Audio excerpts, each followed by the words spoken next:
what's going on? El Chapo, what's up? How you been? I am on Eastern time, so right now it's 7 p.m. for me. 7:09. Where are you at? I usually start around 7ish. Can you hear me? My mic live? Yes, it is. Cool. All right. Oh, and here we have Zelda. Right on time. Aw. 2 in the morning. Ooh. Are you, I can't remember. Did you come from Cody's stream with all the, over in, France? There she is. There she is. Yeah, I definitely feel that. My sleep schedule's been really bad lately. I've been going to bed at like 3 a.m. Well, no, I've been going to bed at like midnight, and I've been laying in bed until 3 a.m. unable to sleep. And it's probably from having caffeine too late in the night.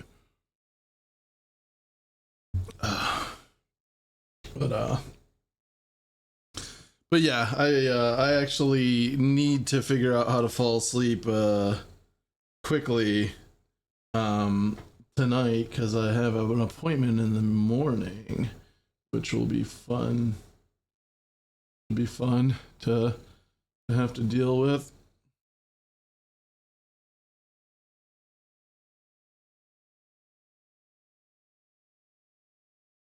Okay, so I think I'm gonna do some design stuff. Stress destroys all that. Yeah, I'm trying not to be so stressed. Definitely trying to be less stressed in life. All right.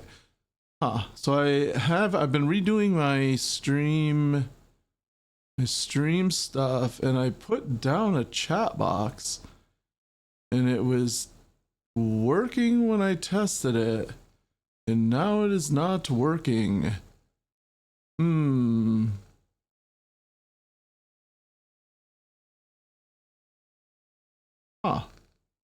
That's strange. It's the column on the left. Supposed to, let me send a little test. Okay, it worked for me. Oh, weird. It wasn't popping up for you. Oh, nope, there it is. Yeah, I know. She does it all day to me. Yeah, that's so weird that the chat box didn't start up until just now, but okay. Oh, you know what? I think maybe I had it on it like disappear, at like where it would disappear, and I wasn't looking at it in time. I just marked it so that it won't disappear though. So let me look at my VOD real quick. No, I don't think it was working. Oh well, yeah, not sure. Whatever, I'm still figuring all this streaming stuff out, kinda. Alright, I think I'm gonna do some design stuff today. Everything's fine, audio is good, we're chilling. Oh yeah, absolutely. Yeah, no, I'm just trying to get my like interface all set up. And one of the things I wanted to do was get chat on screen, because I want to start turning some of the streams into like real snippets. So like going up on Instagram and TikTok and all of that, because I do that stuff every once in a while, but the problem is it's so time consuming, and there's a lot of moments on stream where it's just like, oh, that would really just clip into like a good, 30-second, 1-minute clip for Instagram or TikTok or something. So I'm but sometimes it matters to have like, so like I figure if the chat's on screen, it can help give context in the reel as well. Zelda. She's so like politely like, please please. Oh, I gotta start. I gotta start. Yeah, I've been thinking about my content a lot lately. Just because I feel like I don't know, like last stream was a lot of fun. I know you popped in at the very end, but we pretty much just chatted the whole time, which I mean I always love to do, but at the same time, you know, I was planning on doing real work and just never got around to real work. So I'm trying to like figure out how can I structure my stream content so that it's fun, conversational, interactive, all that good stuff, rather than me just trying to like code. Because I feel like, I mean, I'll still code every once in a while, but it would be cool to lean more into like the design side of stuff when I'm streaming, and that way I can kind of like talk to stuff and I don't know. I feel like it might be a little bit more entertaining, but we'll see. I was also thinking about doing like like one night where I just play a game and have it be like a you know, game dev plays games with good game design, or and then just kind of play the game but give my thoughts on the game design as I go, and try to take notes and try to learn from it. And because I feel like that's one thing I don't allow myself to do that often is actually playing games. And I feel like it's important too, because you know, it'll help me with designing my own game to play games with good design. So I don't know, I'm thinking maybe making that like a some sort of regular thing, and then maybe I could even make that like a third night a week too, since it's like extra. So do that, because you'll learn a lot of issues from what you'll find. A lot of issues from that. You'll find solutions. Yeah, no, there's actually a certain number, there's like a set of games that I actually go to when I hit issues in my game. Like for instance, a lot of the visual graphical issues that I hit, I'll like open up Cult of the Lamb, because it's one of the very few 2.5D games out there.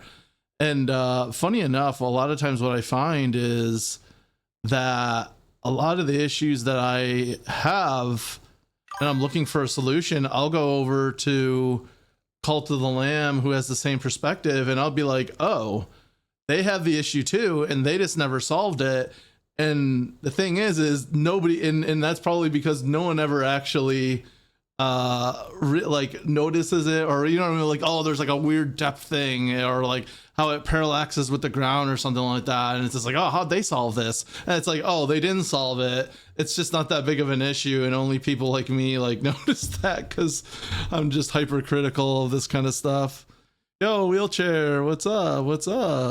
Welcome. Hi from France. Oh yeah, I was actually in Cody's stream a little bit ago, and I think I saw you in the chat, and I also I saw you followed me yesterday, or sometime within the last day, it says. Thank you very much for that, by the way. And welcome. Yeah, we're discussing maybe what to do. I'm gonna get into some design stuff, but also I have some 3D model stuff I could also import and try to get sorted out. So I just have like a test scene here. I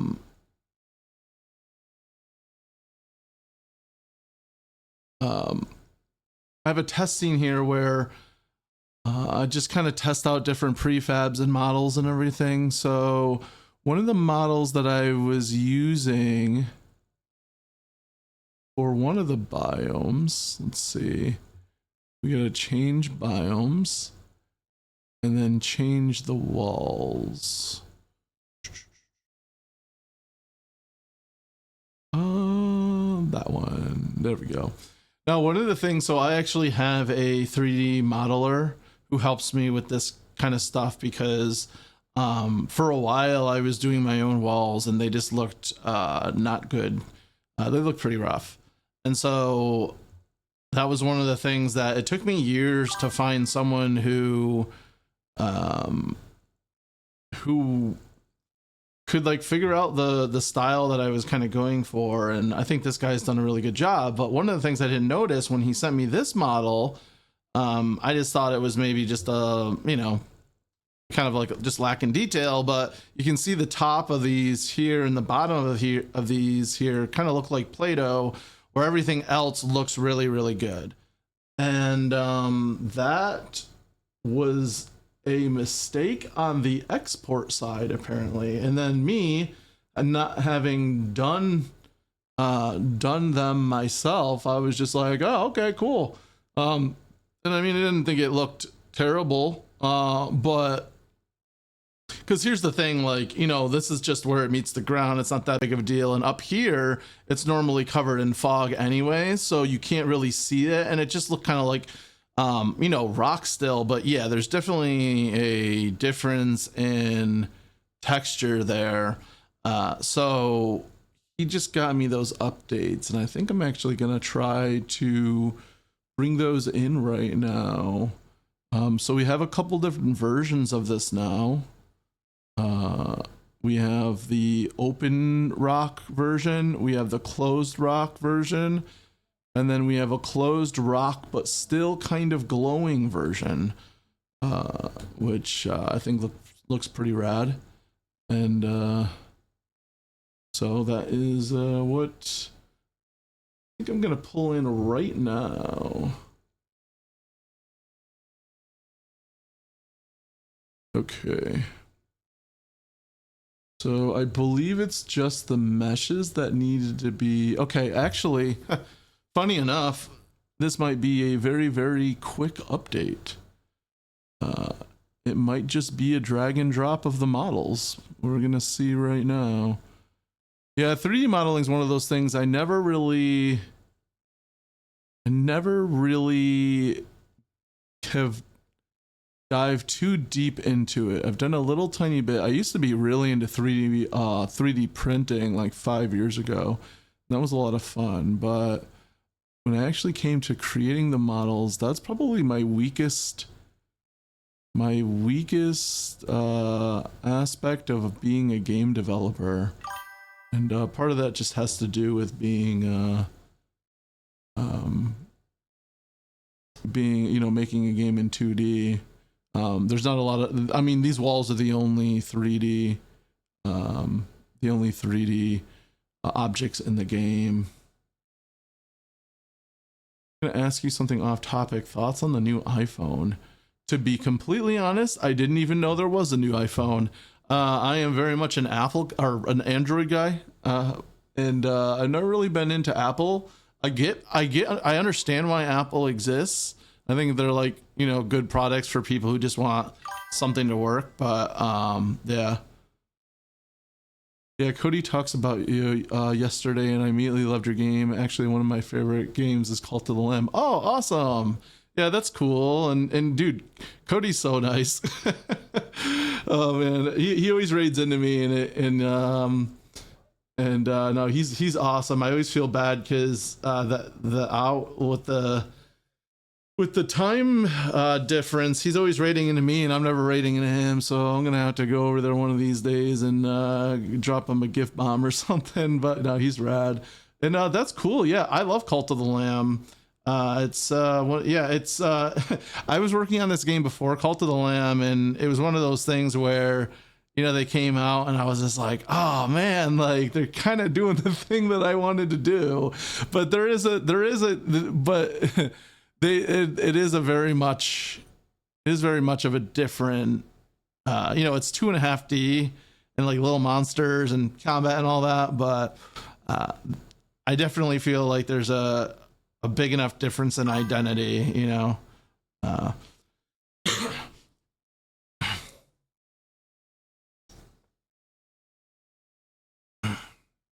Yeah, I see he's live right now. Yeah, I was in his chat a little while ago.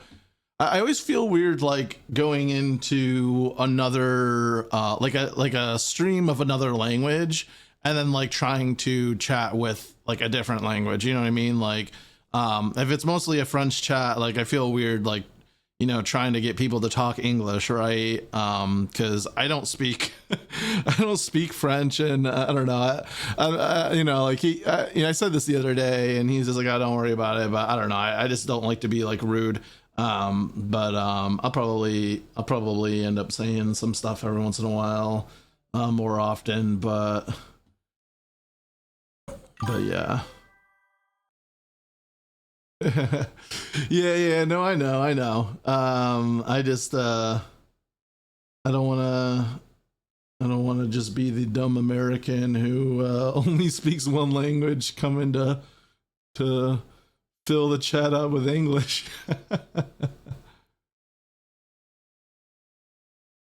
Yeah, wish this genre becomes more popular, I hope.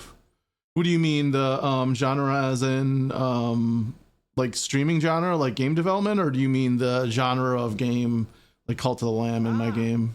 So you come crawling back, you cheap sack. King Eve just redeemed pet account. Yeah, I mean, she just gave up. She just gave up on bugging me for pets, and now I'm waking her back. She just got put down for her nap, and now I have to wake her up. I have to wake her up, give her lots of pets.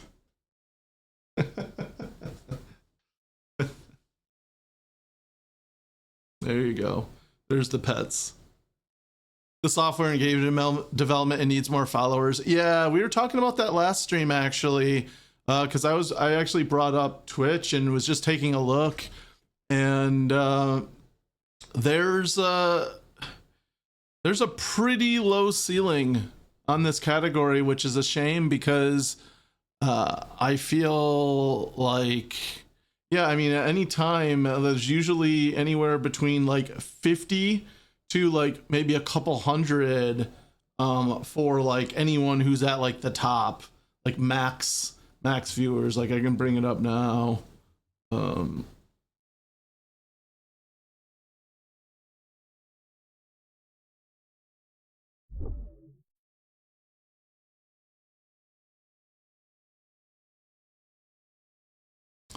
Yeah, like it's 133 is the max right now, which is crazy.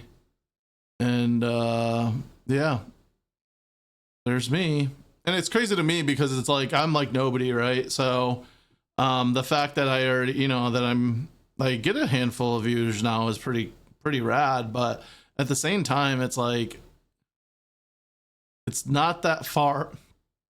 You know, like, you know, sometimes I get up to 20 viewers and, you know, a little over 20 or something, and it's like crazy because like it like breaks into like this area, which is insane, because I just feel like they're, you know, I don't know. I wish, yeah, I do wish there was more people who like this kind of content, and there was more people viewing it. Yeah, 1.3 thousand viewers.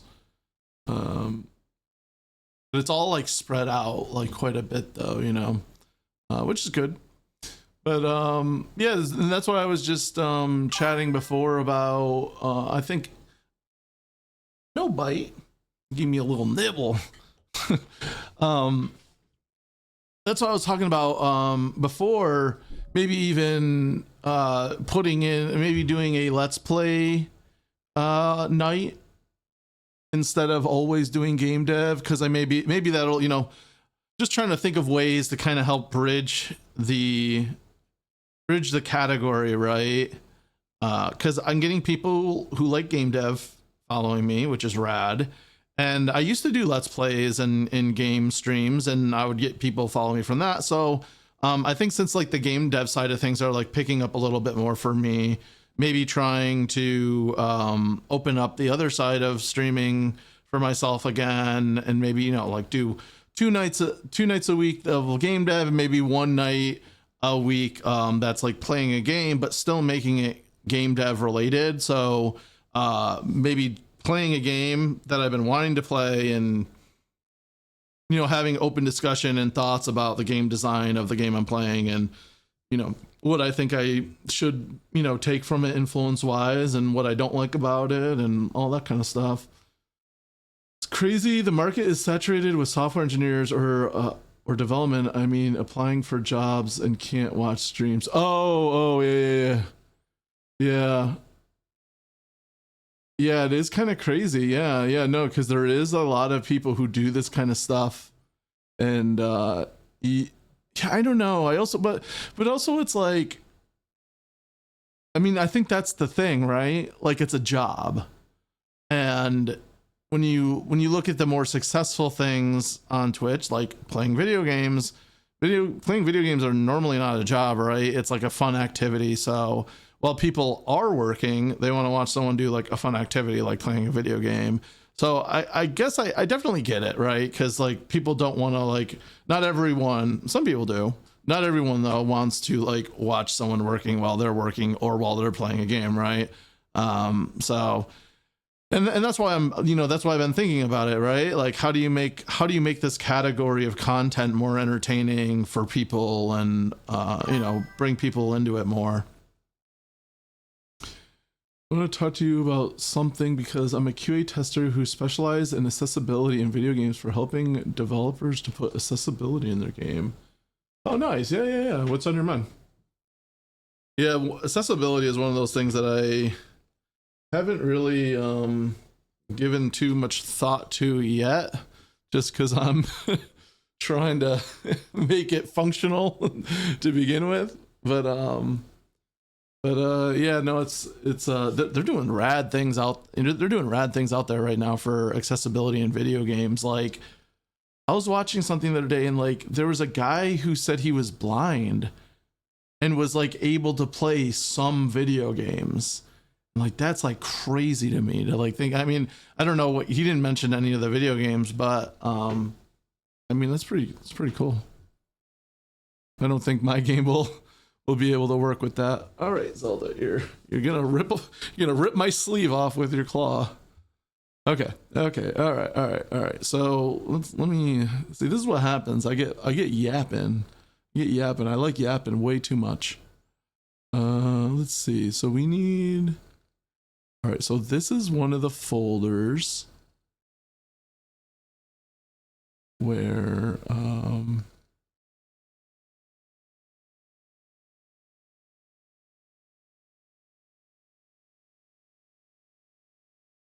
I think if I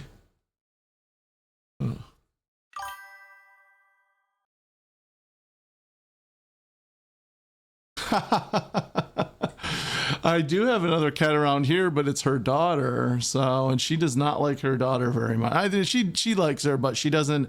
When it comes to attention, she gets very, very jealous. Okay, I am going to copy and paste those new walls in. Side, back, front. Why aren't you bio? Oh, they got named weird.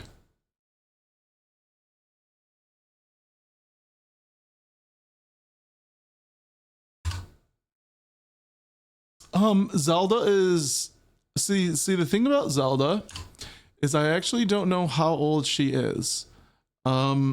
She's at least 10 years old. And probably not more than 12. And the reason for that is because I found her on the side of the road and she was abandoned, she was starving, and I took her in and didn't know that she was pregnant at the time. And 9 weeks later, which is how long cats are pregnant for before they give birth, she had 3 more cats. And suddenly I went from having no cats to 4 cats. And that was overwhelming. But I had a coworker take a couple of them, and then I kept one of them. And the other one is around here somewhere, but Zelda doesn't like her coming up too often. She gets very, very jealous, but every once in a while you'll see her stop by. They look identical. But Zoe has a pink collar, so that's how you can know the difference between them. Actually, if you go through my emotes, you'll see that I have both of them in there.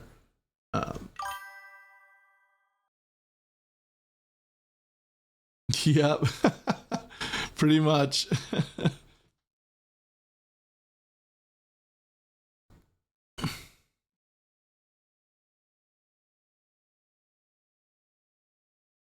Okay. All right, I just dropped the files in, and immediately all of the everything went away.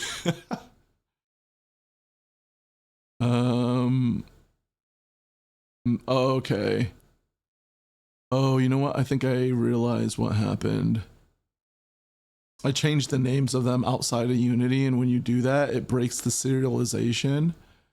And I don't think, I don't think renaming them back fixes it. No, you really just have to go through and redrag it in, but that's okay because this is easy. Yeah. Serialization is good though.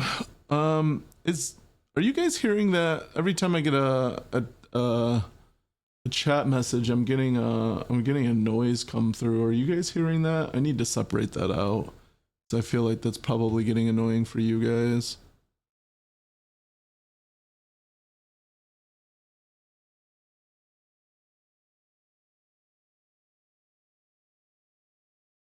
I'm disabled too, and I do report for free to helping you finding ideas. Don't worry, I'll be honored to do it for you. Oh, that's awesome. That's cool. What kind of like game dev accessibility stuff have you done in the past? Yeah, let me figure out how to. Oh, I think I just figured it out. I think I muted it. Cool.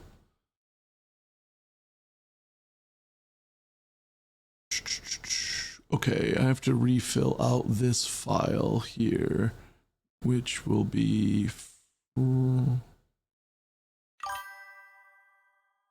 So we want to link the meshes. So everything in my game right now is all these walls are like interchangeable. So I have these config files where I need to drag in each wall's model and then the shaders for them. And that way, when the bio changes, they can attach the right model and the right shader and the right colors for everything for that biome. So I just broke one of the config files for this this set of walls.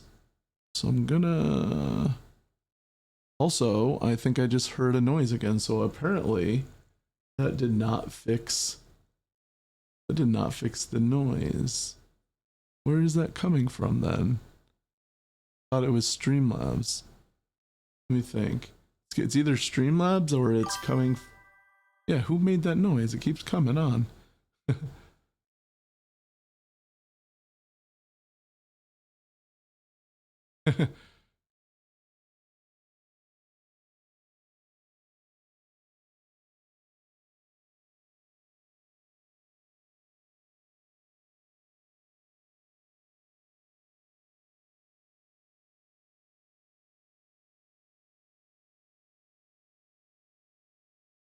Well, okay, so I know for sure I just muted Streamlabs. So is it coming from my... I feel like it's never made noises before until right now.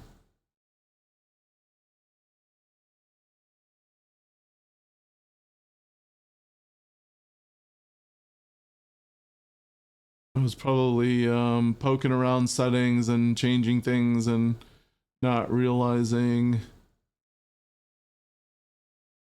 what was coming from what.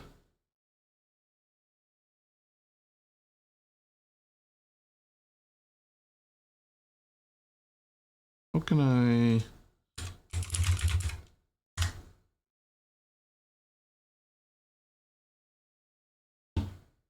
Okay.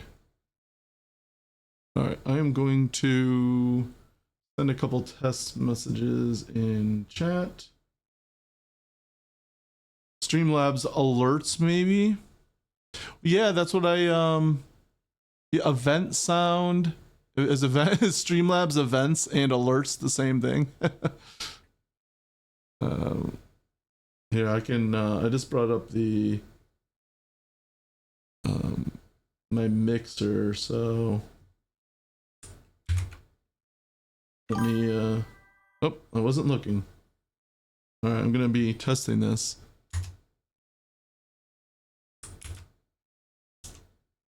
Okay, it doesn't work when I send a message, which probably means it's Twitch then, right? Because Twitch would be the only one self-aware whether it was my message.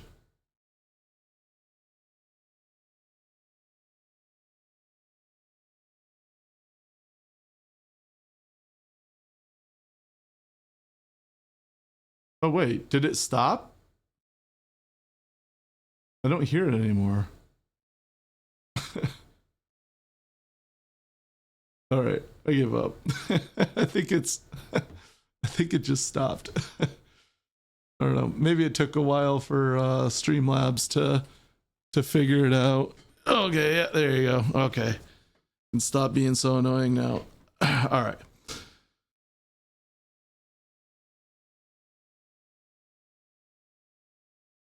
Yeah, wheelchair. What accessibility type stuff have you done in games before? I'm just kind of curious. It's really always interesting to me to hear the new, you know, what kind of technology people are using to help, you know, help people play video games that normally wouldn't be able to.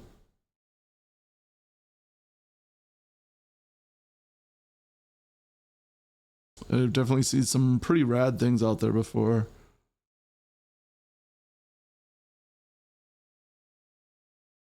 Oh, there it is. And wow, that does not look good. He changed some other things with the... Oh, wait, no, I actually made a mistake somewhere in the config. I brought in the front walls. I put in the back walls. Oop. All right, we're gonna try. Oh, and then there's. So I'm gonna say the shaders are probably out of order now. That's another thing. So like, there's this whole like magic to how the models are exported that I don't understand, and the shaders for the different layers need to be in the right order, and sometimes they get wonky when he exports them, and I'm not sure if he knows how it works either, because sometimes it's different than other times. Or maybe you push random buttons and it works. Come on, man, work. Yeah, that does happen to be the case sometimes too. All right. Okay, so I'm gonna say that. Oh wait, there's a couple. Yeah, there's a. Wait, let's figure this out first. So I'm just gonna. The thing about this is I just have to kind of try different things until it works. I don't really know how to be deterministic about it. So let's give this one a try. Nope. This one, nope. Okay. Getting no. Try again. No. All right, it has to be this one. I've tried all the permutations. Okay, and it was that one. Awesome. Oh man, yeah, the tops of the rocks look so much better now. Absolutely. Yeah, those look good. Much better than it did before.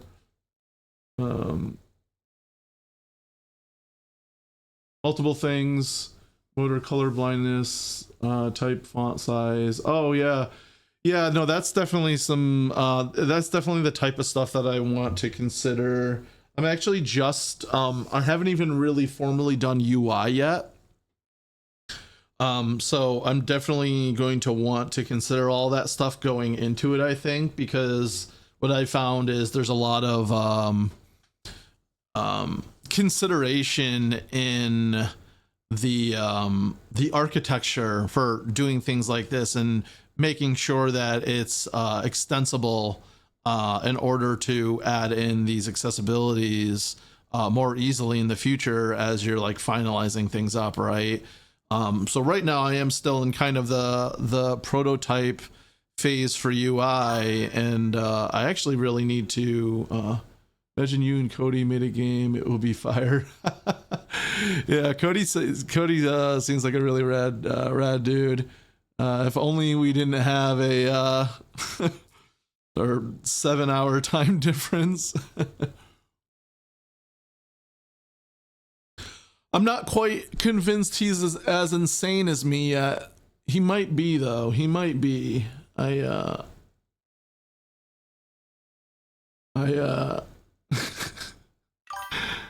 it's been hard for me to find anyone over time that's ever wanted to work with me, just because I have this I've been working on this game for 4 years and I'm still very, very deep and far from a deadline.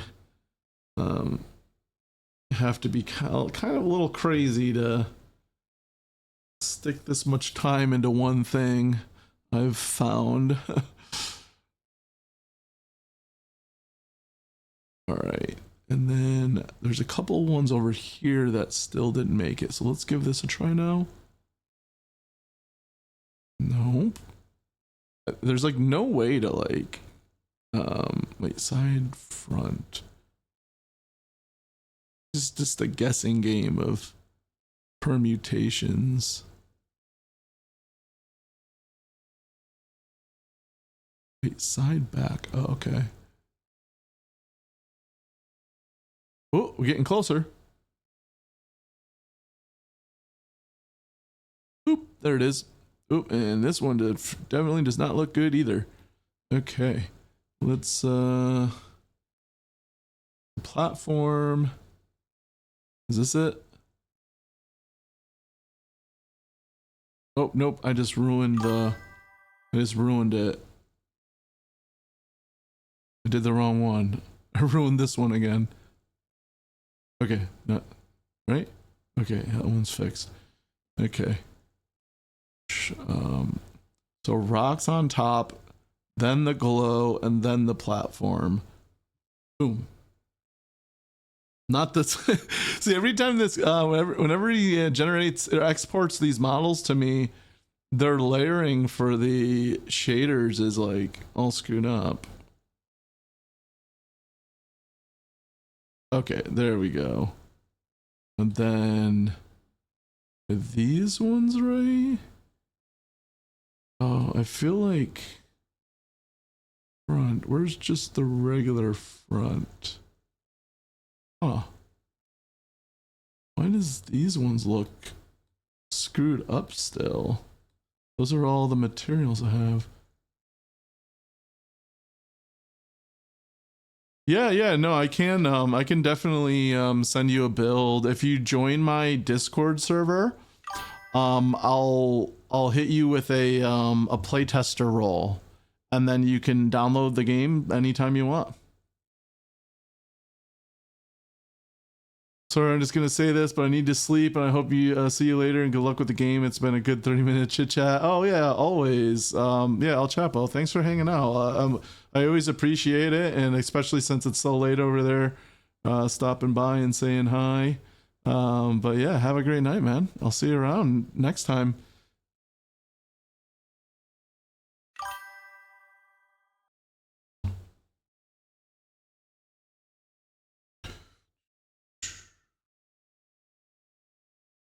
Okay, so the front walls also need material.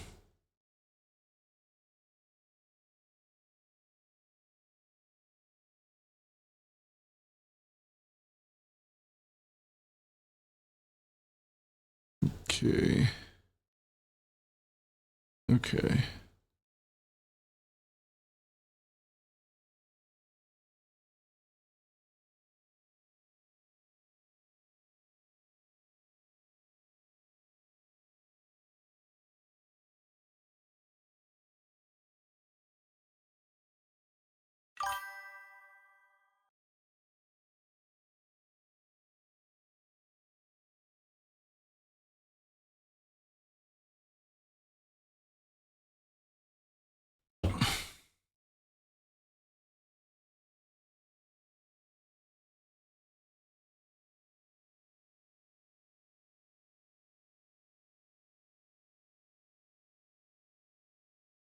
Just realized my lights are kind of screwed up.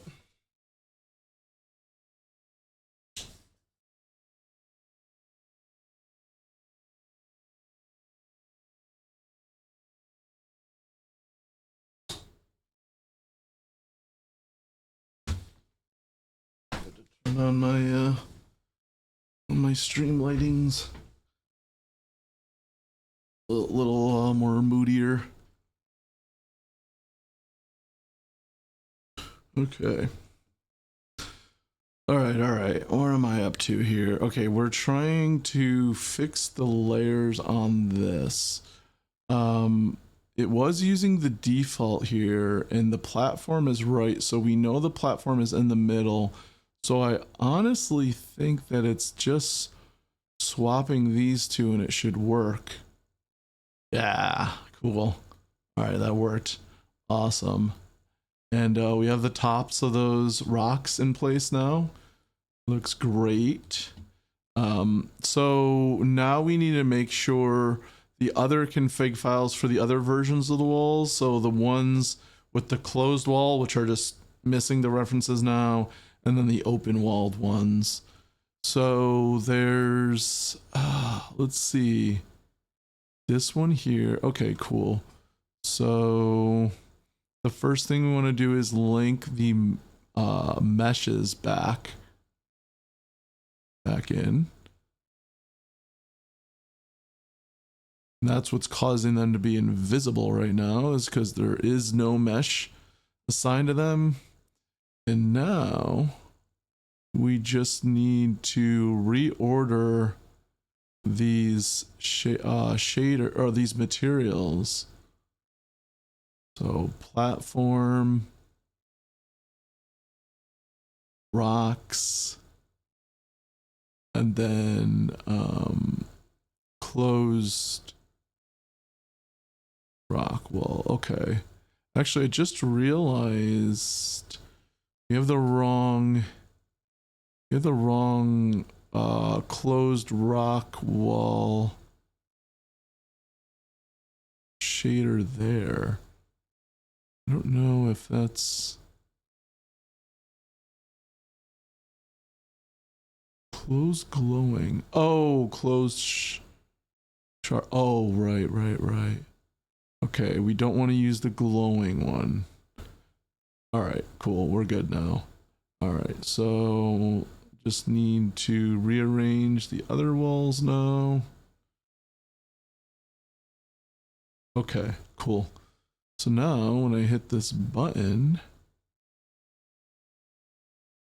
we should get the closed walls and they should not be invisible anymore. Let's see. Nice, there they are. And oh, that one doesn't look good. That doesn't look good at all. Let's see.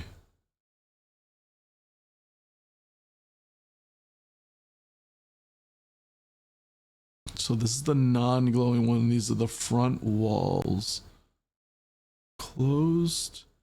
Interesting. No. Oh, it's up here. Ah, okay. I see what I did wrong. Oh, I used the lava instead of the platform.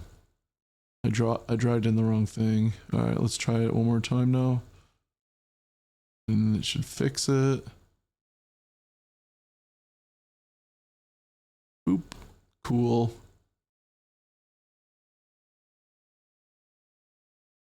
Awesome.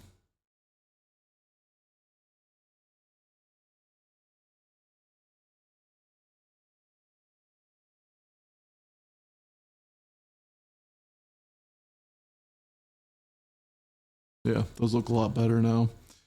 And now we want to fix this last one, which is the opened one. Still has the Play-Doh top. That one should be pretty easy to fix though. Let's see. Oh, I haven't created the texture, or I haven't dropped in the textures for those yet. File wall.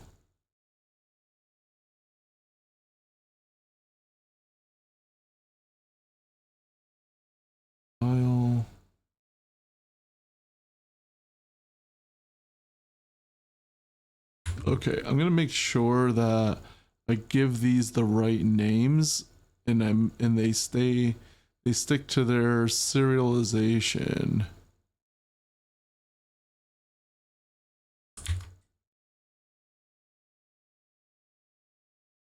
That way it won't break and we won't have to do everything that we just had to do.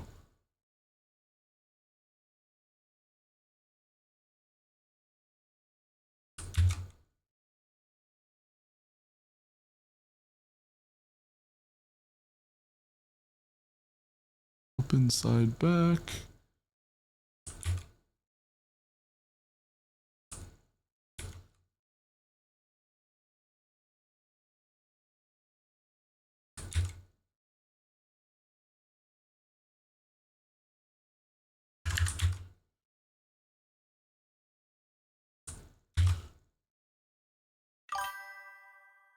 Oh, whoops.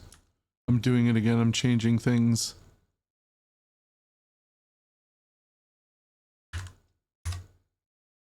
Changing things I shouldn't be changing. Oh no, I ruined it. Screwed it up again. Undo. Alright, it's too late. Wishlist and I'm on your Discord now. Oh, thank you so much. I appreciate that. Yeah, wish lists are definitely very handy for me. Let me get you that role. There you go. Playtester. So that opens up a bunch of channels. That whole section of the Discord I just made recently. I had a big event in New York City where I showcased the game and I made a demo in 5 weeks. And then I set up the whole Discord so that people could come in from that event and you know, give the game a try, and just trying to start to build a community now. The thing about the game is it looks like it's you know, far along, but I honestly have still so much more left to this game to go, and I am just a solo developer, and I use, you know, I hire out when I'm able to. Everything I don't have a publisher or any funding. I just have a day job, and so everything that I hire out is out of pocket. And you know, it's when I have the money for it, and when the people I know have the time for it, and it's all a very slow process. So I figure, you know, trying to build a small community now of people who are interested in the game and in game development in general, it could be, you know, a fun process to all get there together, you know. Zelda, she's very needy again. All right, what did I just do? I deleted something. What did I delete?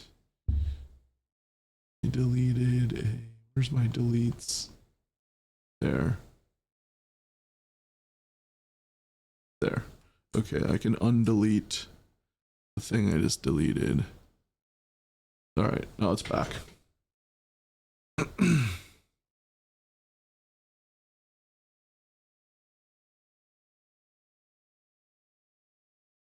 Okay, I'll try not to screw it up this time.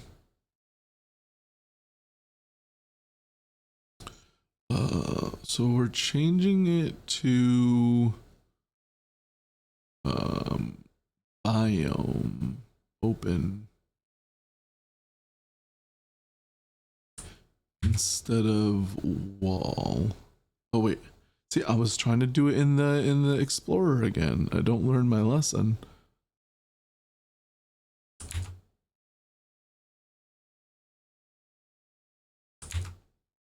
Okay, so now we should be able to just copy and paste in. Oh, but you know what? It won't work because of the reordering. Oh, okay. And it just broke everything again anyway, so I guess there was no getting around it. All right, well, we just got to do the config thing that I did before.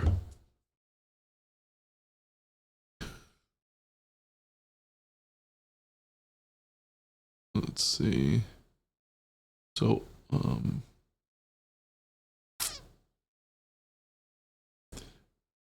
the back wall. Here's the front wall. Here's the side back wall. And then here's the side front wall. Okay. Hopefully the layers didn't get changed around, but something tells me they probably did. Let's see. Yup. Okay, these ones are easy though, because okay, so on the back one, the lava needs to swap with the platform. And that is the same for the fronts as well, and the side fronts. Okay.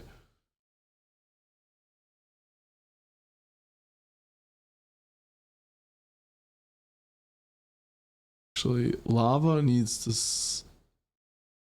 swap with platform.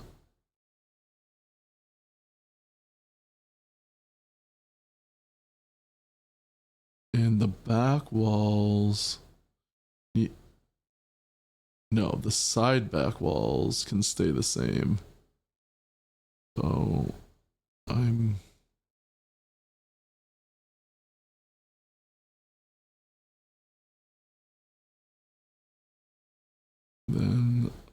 lava and platform. All right, let's see if I did it right. Everything should be fixed when I hit this button, unless I screwed it up.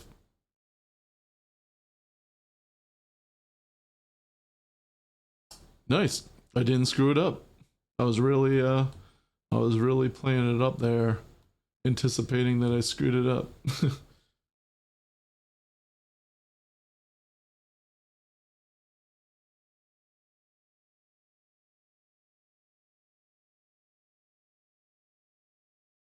Okay, cool. Let's see. Let me now test out the demo scene and just to see how it looks. The noise came back.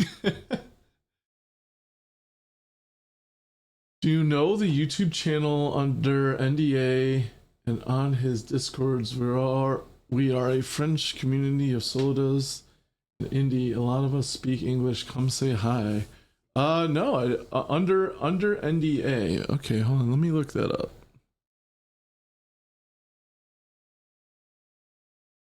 Yeah, I'm always trying to check out other communities and all of that. And so I love to hear that. Okay, yeah, here we go. Cool. I just subscribed. You guys got 2,000 subscribers. Pretty good. Pretty good.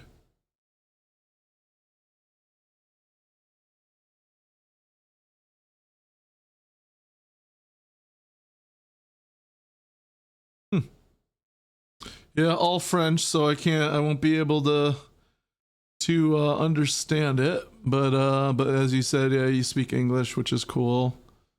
Let's see if I can find the Discord. There it is.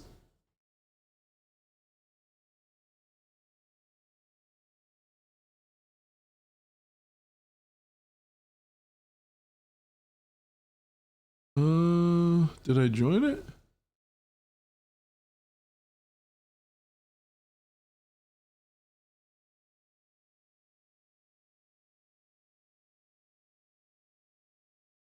Oh, there it is.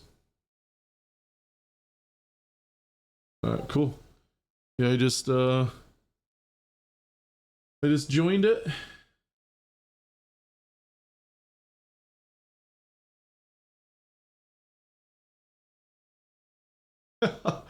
Oh no, it wants me to fill out a a questionnaire, which I don't understand. S2 pray no, I'm done.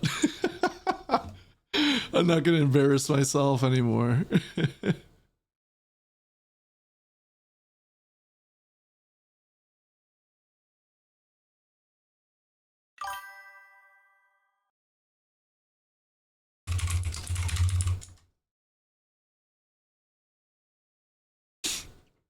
Yeah, okay. Okay, what was I up to? Oh yeah, I was gonna open up one of my demo scenes.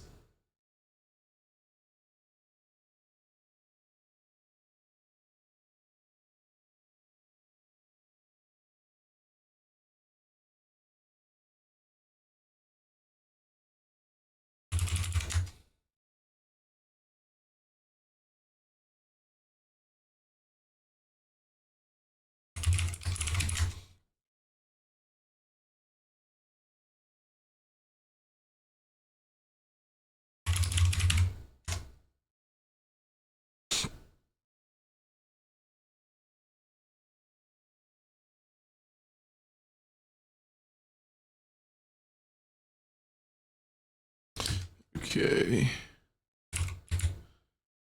So, see, this is what I was getting at. Is like you don't even see the tops of the walls anyway. So, I'm not sure it really makes too much of a difference, to be completely honest. Oh, and there's one that got screwed up. Interesting. I'm glad I tested it. Yeah, it's the okay, let's see if I can find that to fix it. That's the front.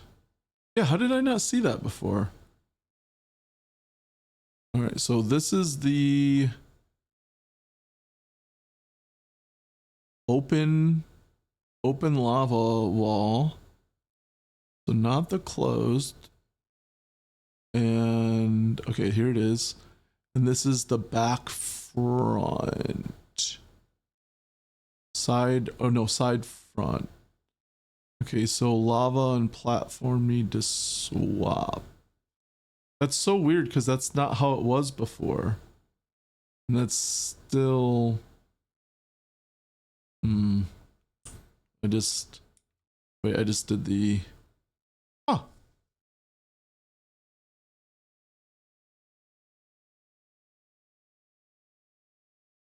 I think that...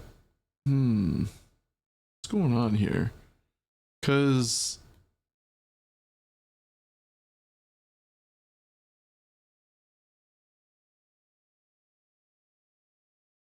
So it says that it's in the order of rocks, lava, platform. And lava and platform need to be swapped. So rocks, lava, platform. Rocks, platform, lava. Rocks, lava, platform. Okay. So it's giving it the oh, I've already forgotten what I said. Rocks, lava, platform. Okay. It's giving the default to the side front wall when it should have been giving it the override. Interesting. I'm not sure.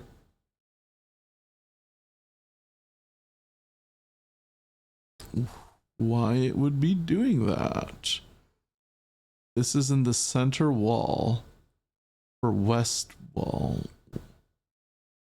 And I think the reason that this is depending on whether there's a passage here swaps out that wall. So I think there's probably some logic somewhere that needs to figure out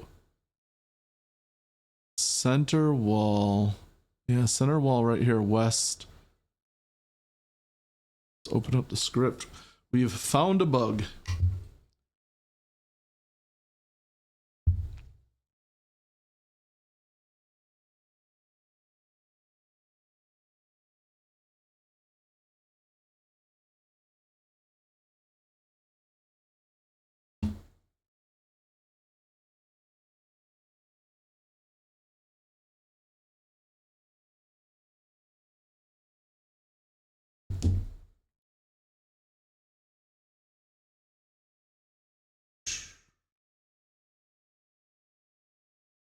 Okay, so vertical here. Okay, so here's where we're, okay, center wall. Let's find center wall stuff.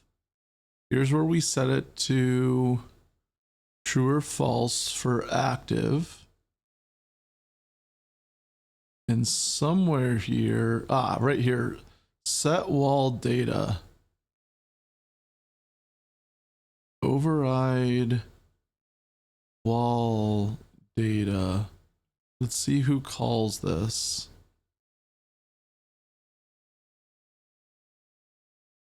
Wall config utility.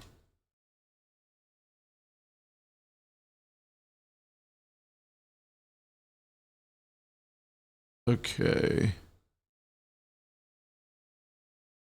Override wall. Oh man.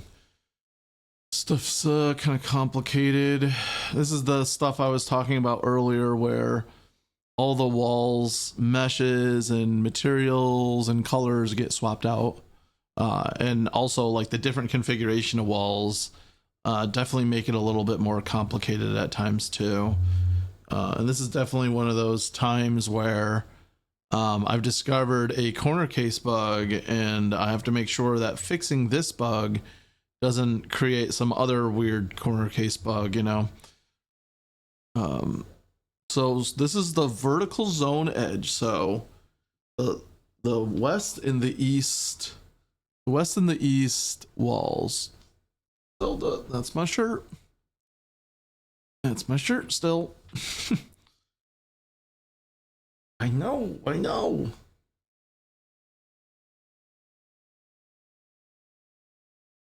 Acts like I never give her any attention ever. But she is spoiled. Let me tell you, she's spoiled.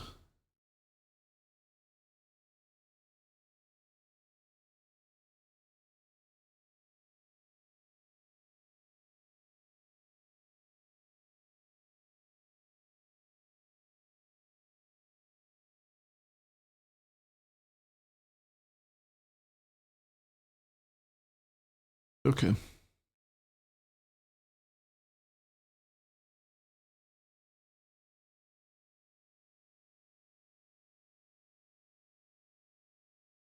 So there's, oh my gosh, I don't even understand what these config files are anymore.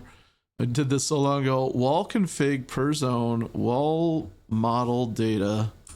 That's the config file. Okay, this is the one. This is the config file that I was configuring. And then there's the wall model data, which is, oh, it's two wall. Okay, one is the default and one is the override. Wait, why do I have two?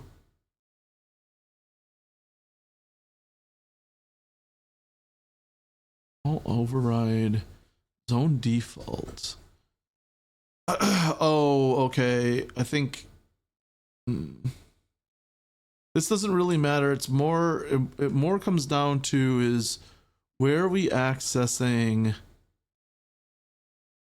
the materials, specifically side front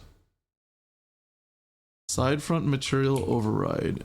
Whoever's accessing that is the one. Get material count.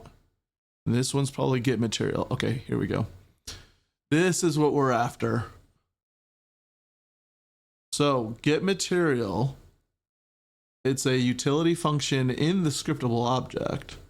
And that might be a problem because walls have particular behavior. Like I said, in this case, it comes down to whether there's a passage or not. It doesn't look like we're passing in that kind of information. Actually, yeah, where are we using the zone layout editor wall? And then boundary wall. Set wall. Okay, and this was the function I was getting at before. Okay. So let's see. If it's east or west, then we say, is it front or back? And then the front. Oh, okay, so maybe this isn't a problem. Maybe this is calling, because it's whether we're calling at the front or back, and whether it is the front or back, because that center wall can be front or back depending on whether there's a passage. Okay. We're getting closer.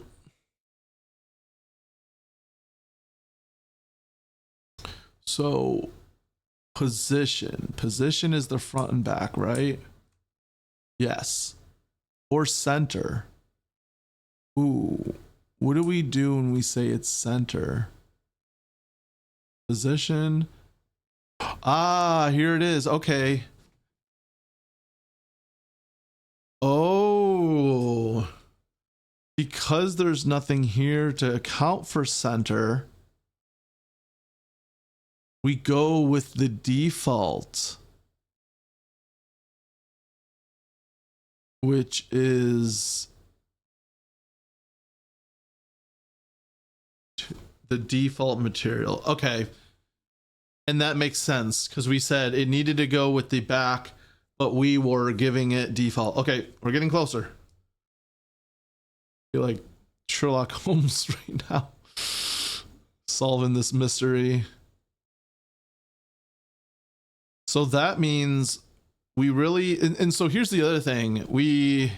I get it, right? Like, because center means nothing to this config file, and that's why that design is a little bit flawed the way I was doing this here. This function, while I understand why it exists on this config file, actually no, I think it's fine, because it really just comes down to here and adjusting this position.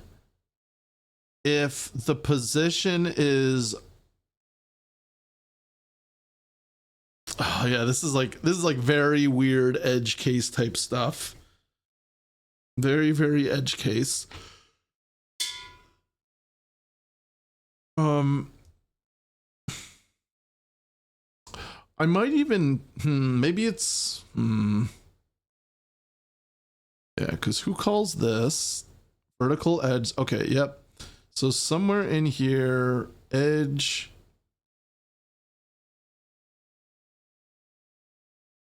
Wait, where'd the position go again? Position comes from the wall itself. Okay, that makes more sense now. Okay, so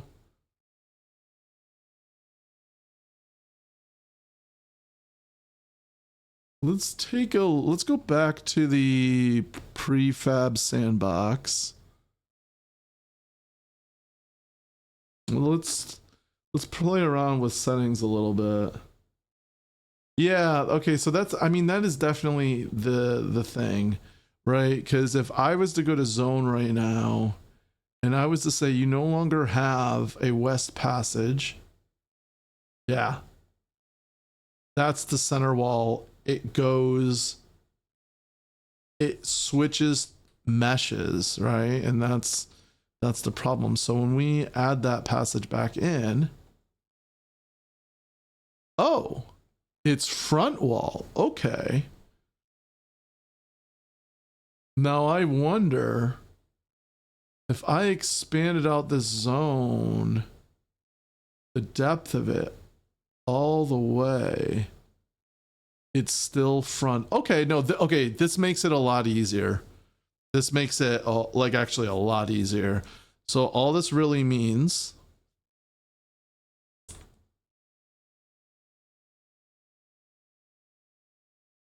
is if,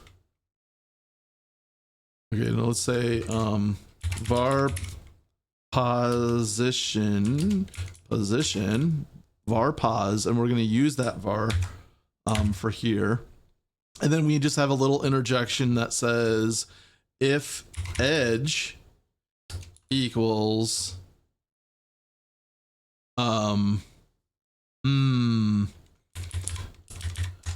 yeah, not the, I don't feel good about making this change, but it will fix it. Then pos equals back. No. No, I don't need to do it this way. All I have to say is if it's equal to center, then it's actual, then we're passing in back. And also I need to compare, not assign. Okay. This should fix the bug.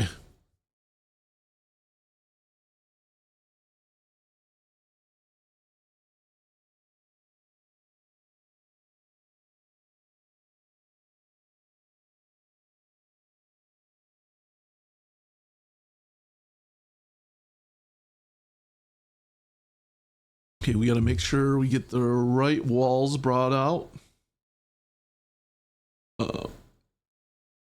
Okay, there they are. And this is the configuration that worked. What we have to do now is remove the west passage. And hopefully it looks right. Okay, swapped out the walls. That's weird. And did not fix the problem. I saved, right? They're basically saying if the position is center, then position is actually back. And so now that should have worked.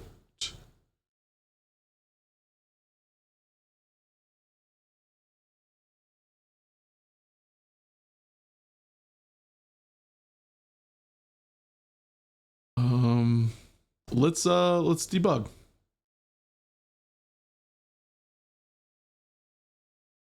I was a little too early to the party when I declared figuring out the bug.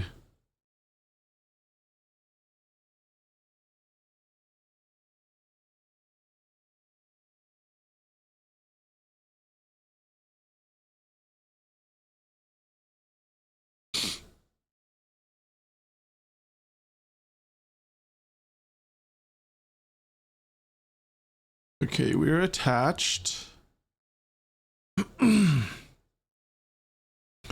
So I'm going to break point here. And then I'm going to change the walls. Oh, you know what? I know exactly what the problem is here. I do think we fixed it. I think that the logic exists in two different classes and we only fixed one of them.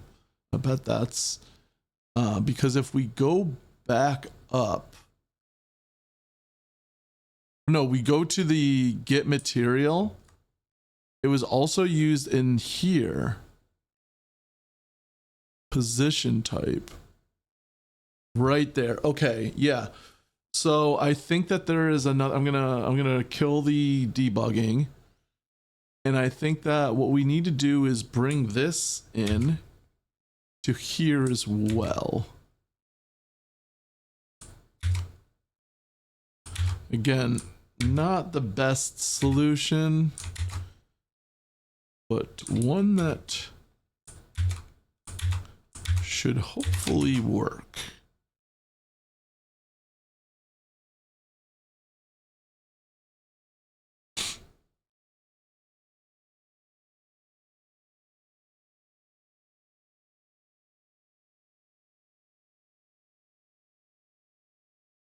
I mean, I'm not even really sure what else there would be to do to fix it anyways, right? Like it's just the nature of what it is.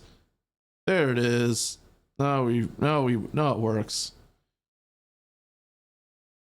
All right, sweet.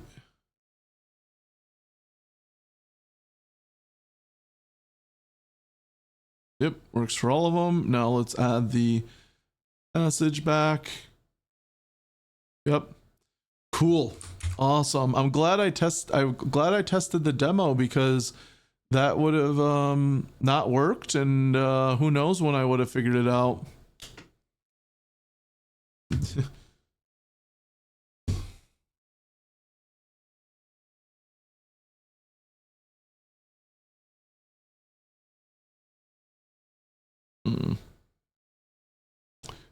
Change something here. I feel like my camera's cutting off my head every once in a while. Let's see how I can fix this.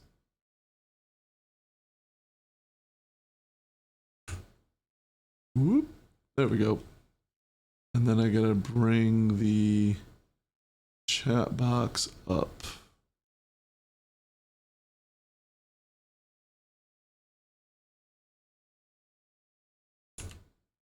There it is. Cool.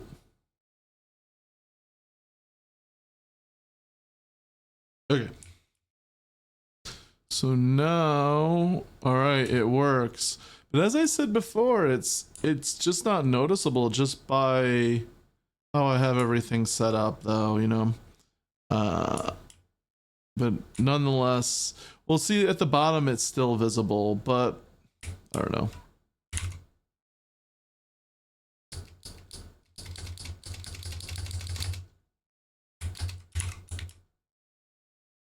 Let me just beat this scene and go to the next one. Not really sure why. I can just load the next one. I guess I'll play it instead.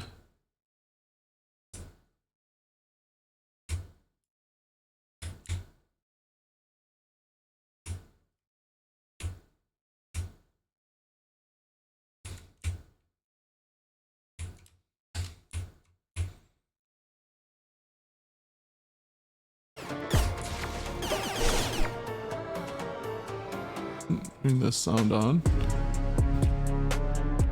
Not too loud though.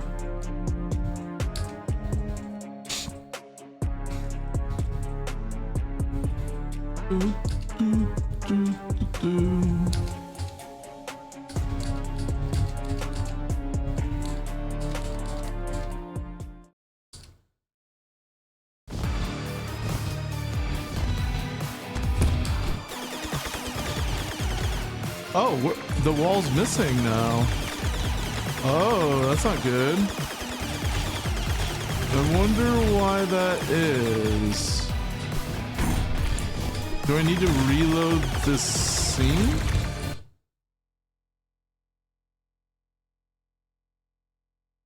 Huh. Yeah, the walls are just gone in this one.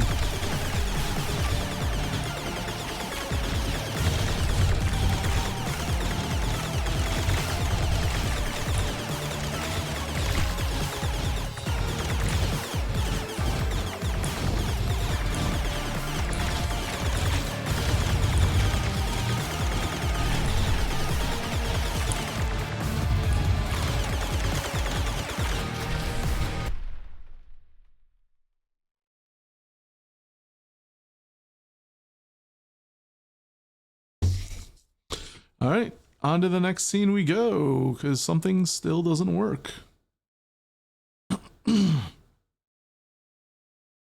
wonder if it was just an issue of, oh, no, it's really not working there. Let's see. What could be the problem? Okay, this makes a lot of sense. I actually have a custom wall config for this one. So what we need to do is find we're gonna open the properties of this one. I'm gonna drag them in here. All right, now we need to find the shard wall. There we go. Okay, so we just need to make sure that this all matches except for the back walls, which are the Gorg walls, and that's why we had to make them separate, or a custom config for it. But the rest should be pretty easy here.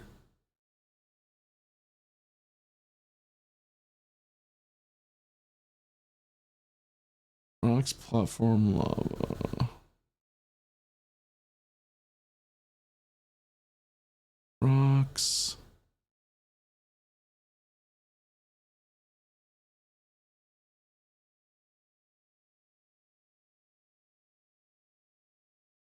Platform. And then lava. Okay. I believe that all looks great. Cool. So I can close this now, and in order to test this, I'm going to hit the randomized zone and nothing happened. But I think that's okay. Let me reload the scene. There it is. Cool. Now let's start this one up.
Yeah, see, the fog takes over the top, so they're not even visible, but I would like to see what they look like when his fireball goes off. Yeah, no, they're all fogged up. You can't even see them.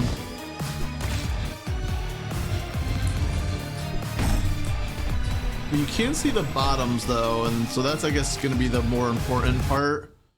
Let's go back to the prototype scene.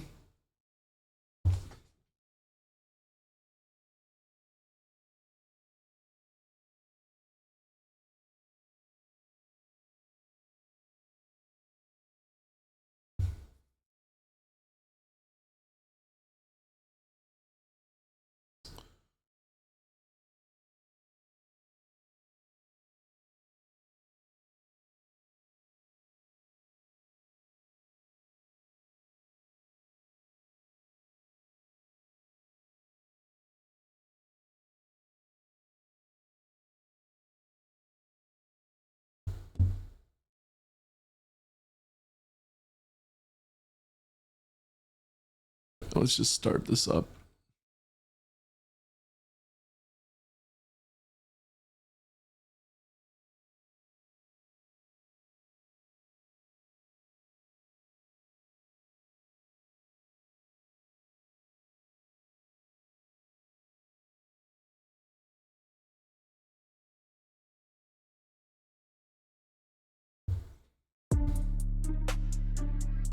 Oh, I expanded it, which is okay. It just means I need to turn on the global light. There we go. And now we need to shuffle the walls until one comes up. There it is. Okay, cool. Yeah, that looks good.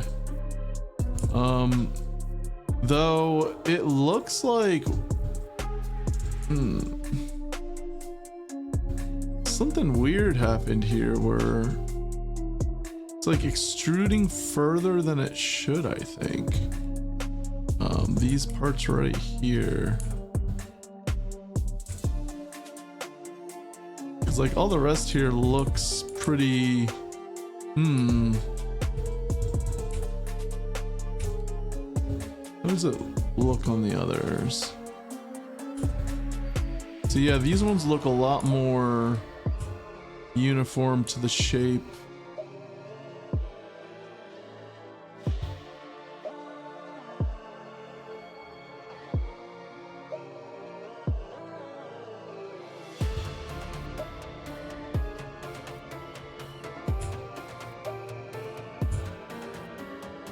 Huh. Okay, yeah.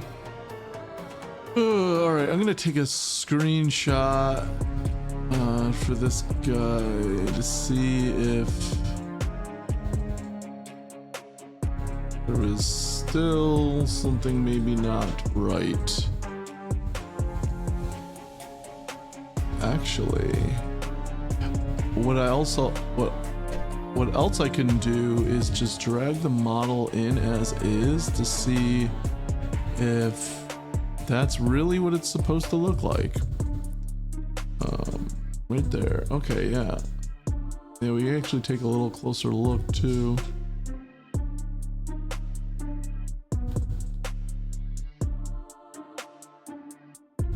Yeah, let's see. What did he send me?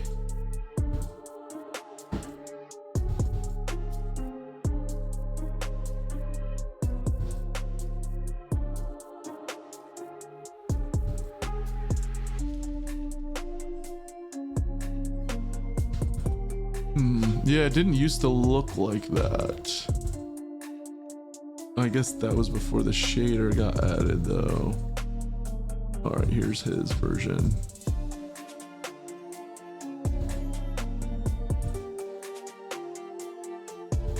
Yeah, his version doesn't have it doesn't have that issue.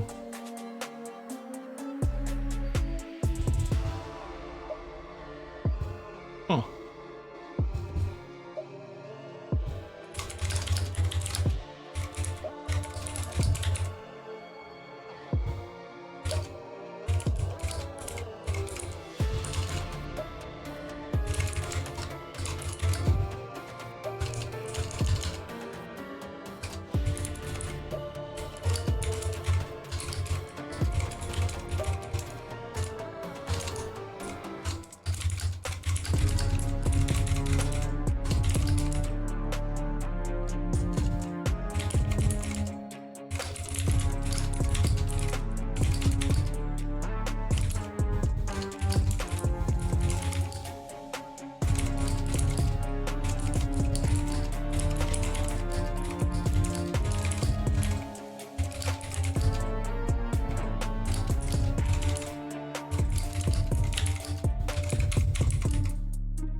Okay, let me take a screenshot for this guy.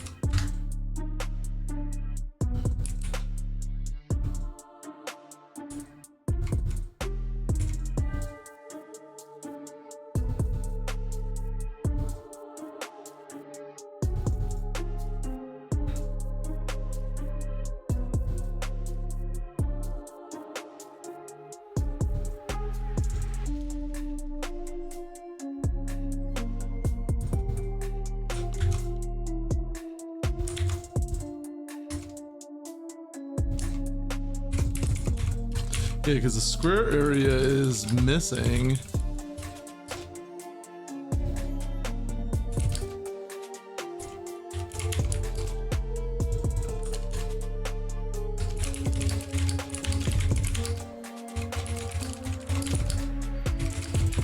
And the middle area has extra.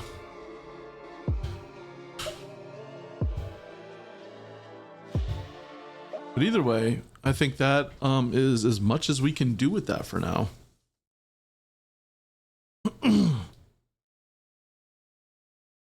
Oh, Zelda, you're just gonna stick your claws in me all night until I pet you.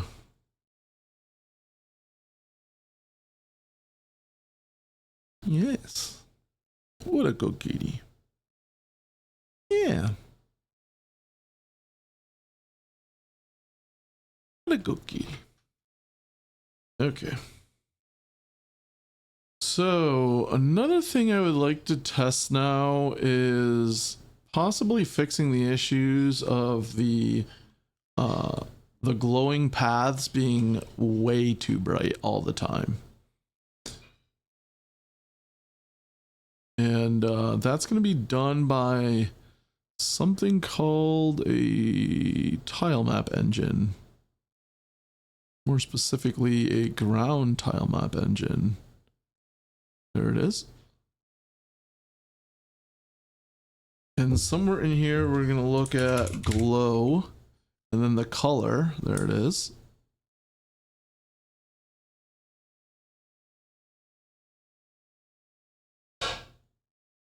This is a hack just for the tile maps with full color. Oh.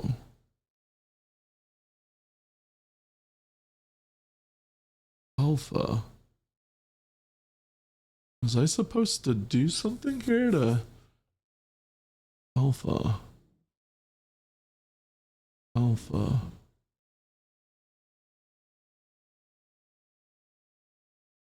Alpha equals 1. What was I doing here? This is a hack just for the tile maps with full color. For full color, I'm applying an alpha of 1. But still using the color.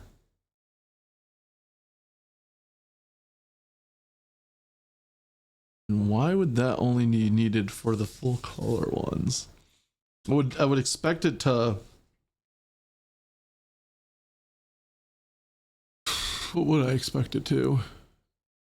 I would honestly expect it to only apply alpha or only apply brightness, right? Where like saturation and hue, you wouldn't want to touch with something that has full color on the source art. I'm not really sure what's going on with that, but I do know I need to take a quick break and I'll be right back. I'm just going to run an ad. I'll be right here again.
Okay.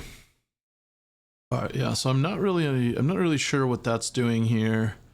I do wonder if it does have something to do with the glow. Because the glow it's probably where I would have been tweaking alpha before. Or brightness. Yeah, I'm not sure. Where was I doing alpha stuff? Yeah, very, very strange. I guess I could trace it back to the colors that I'm...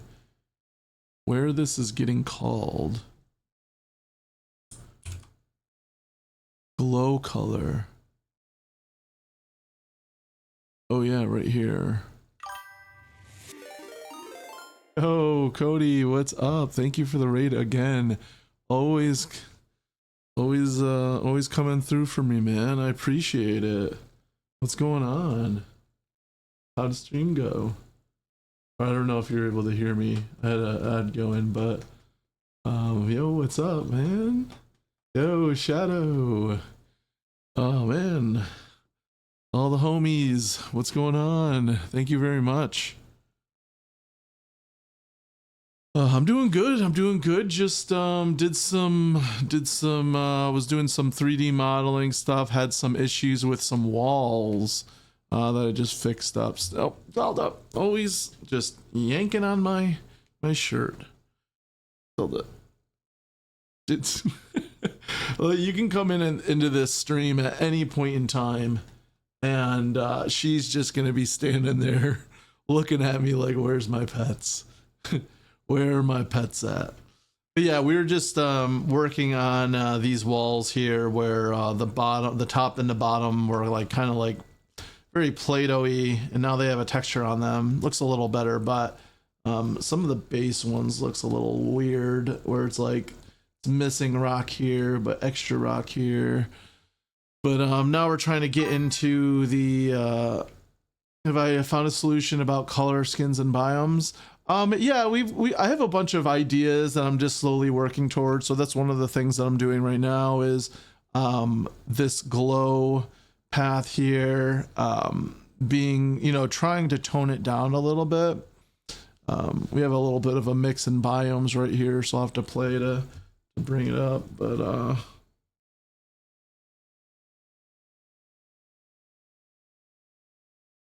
yeah, so I'll just start that up.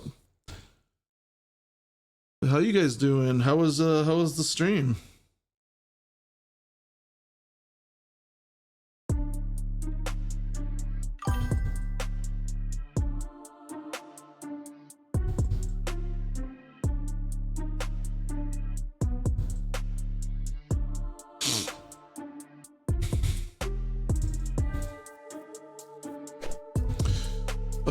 Oh yeah, I don't have global lighting on. Yeah, so this is, you can see the, oh, I've got also just a few floating props. I was doing some stuff with that. Actually, I was doing the color stuff last night. Every day is a new stuff added. Every day is a new adventure. Yeah, I popped in a little bit before. And I think I saw you working on like blood splatter or something like that.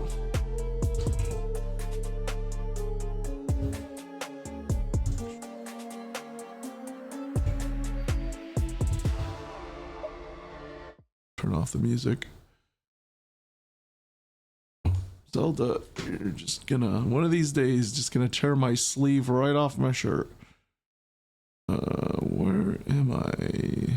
Why don't I see? Don't I see? Who are you?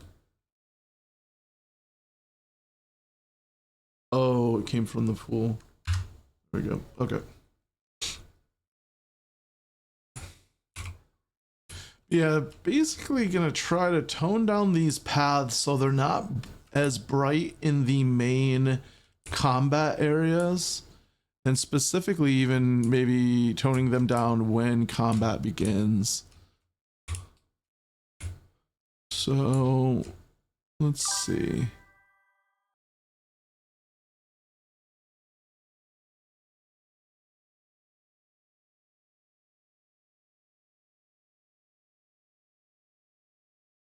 Oh, you're a shadow too. Didn't notice on Cody's chat. You mean like a lurker, like I just show up and I don't say much.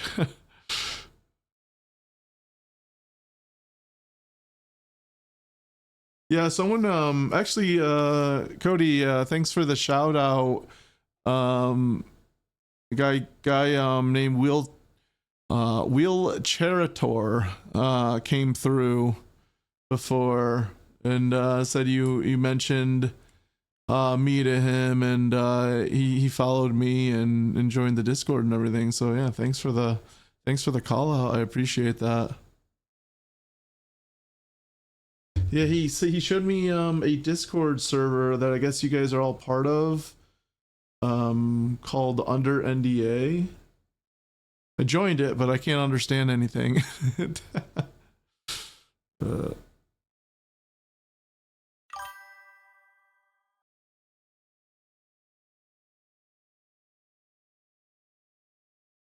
Oh yeah, well thank you. I appreciate that. That's so rad of you.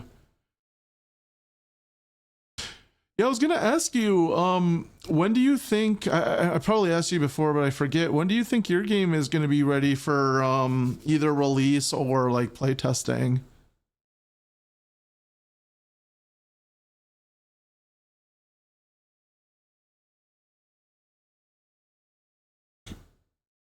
Okay, so I think brightness and alpha pretty much do this same thing here. Honestly, 50% on that glow looks so much better right there, especially for like combat. Like, I think that it's fine when, you know, you enter a scene, and like I think there's a couple scenes where like something like this bright might look cool, or like an idle or like a scripted scene. But for combat, I think this 50% here is that nice sweet spot.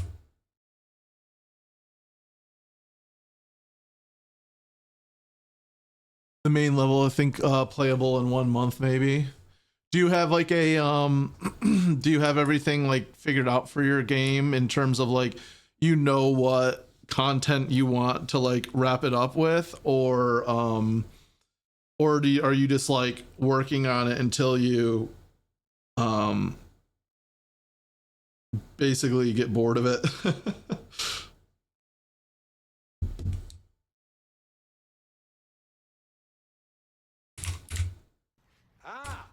So you come crawling back, you cheap sack. Yeah, I mean, every time she sits down, you order the cat pets. I've been petting her all night. Ah! All right, Zelda. She knows. She knows it's coming. She's like, look at her showing me the belly. Oh, Zelda. Oh, Zelda.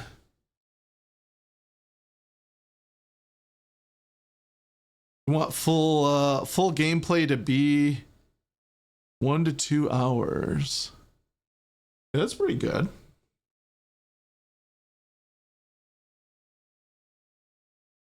Yeah, I've definitely seen, like, I haven't played a lot of games like yours, but I always like watch them online because I do like first of all, I love horror stuff, but I'm also like way too much of a wimp to play a lot of them myself.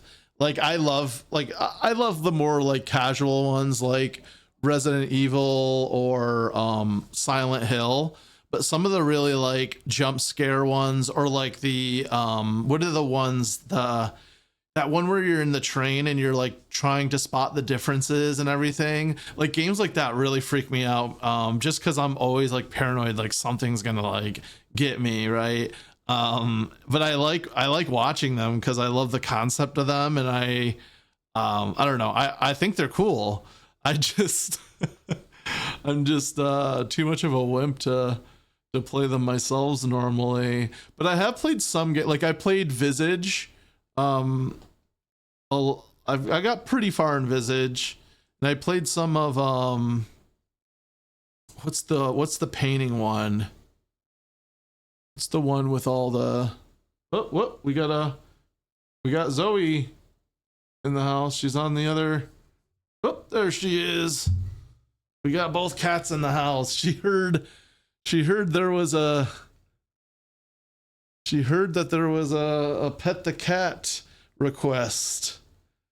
Visage is too long for my brain. Yeah, you know what? Honestly, I felt like it was too much. I totally lost interest after a certain point. There were some parts that were really cool, but and you know, that's honestly the same thing I feel in general about horror games, where they're really cool and fun, but they get fatiguing.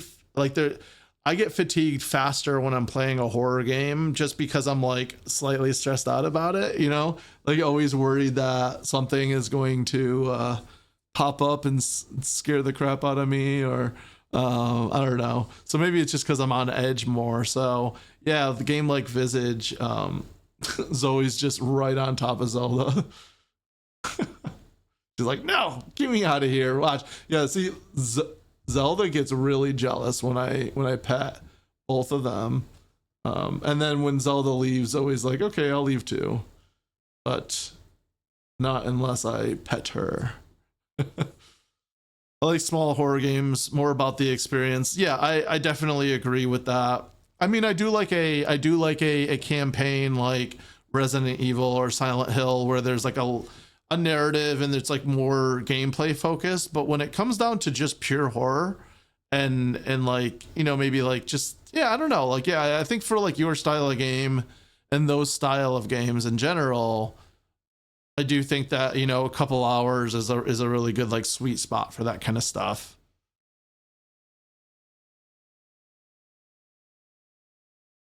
All right, Zoe, you've been pet. I have to go back to work now.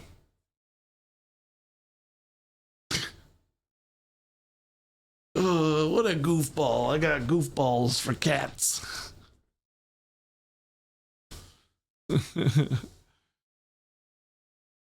Yeah, what's the other one that I was talking about?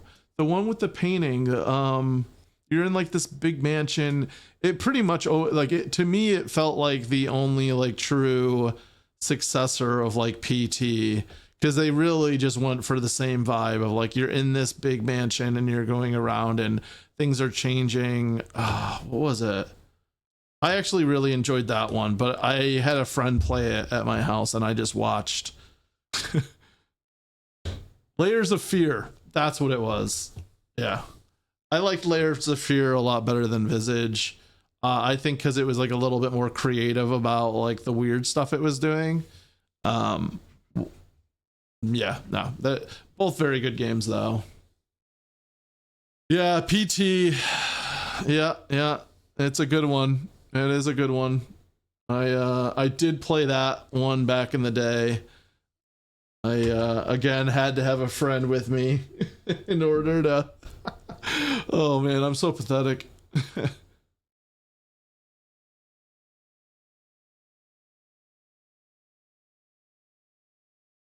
Oh, by the way, if my voice sounds different, it's because I've been accidentally doing a reverse pirate software for the last couple weeks.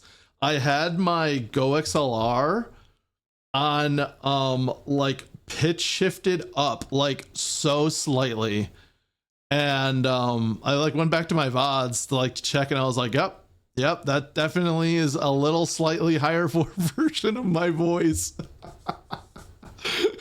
So I've been doing the reverse pirate software the last 3 weeks. So yeah, this is my or maybe that's just what I'm telling you so that I can do the real pirate software. And now I'm actually wait, does this work? Is my voice different now? I can't tell. I don't have my my monitor on, but it was something it was something where I had it like the other way, like up a little bit, not that much, but I don't know. Either way, this is my real voice. Oh man.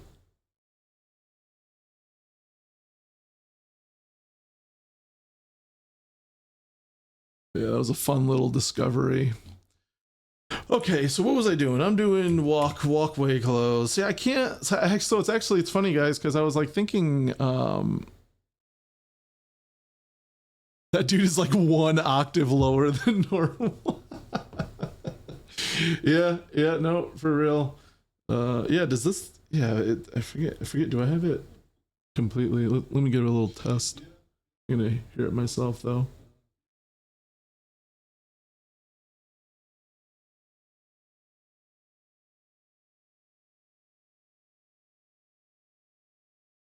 Nope.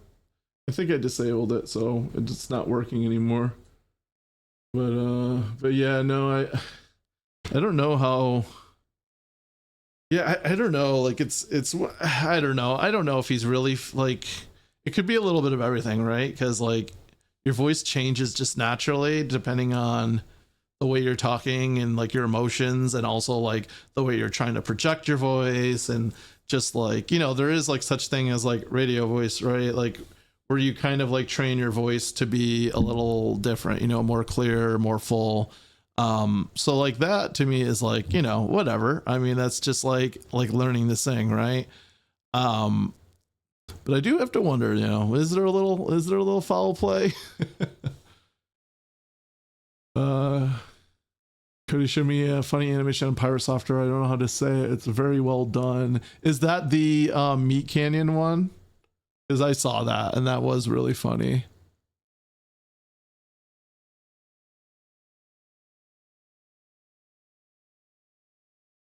Always love the Meat Canyon animations. Okay. Let's try out the different. Okay, so yeah, here is another. Oh my god. All right, first of all, I need to get rid of that flower that's just right in the way.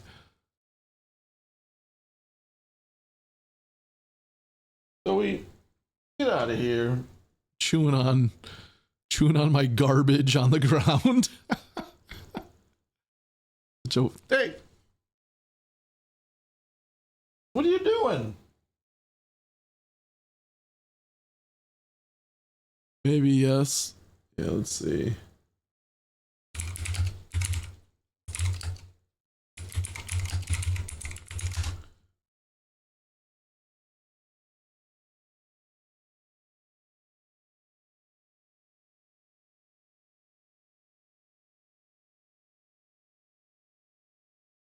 Yeah, was it this one here?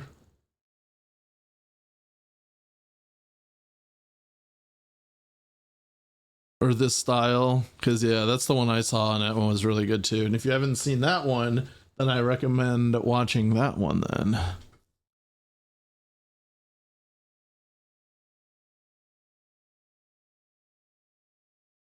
But yeah, what I was getting at before is man, I feel like I yap so much when I stream that I don't actually ever get anything done. And so like I do kind of get like how Pirate Software has fallen into the you know, the state of his channel and how it is, and he never develops ever. And I can kind of get it just because it's like it's hard to, right? And talk.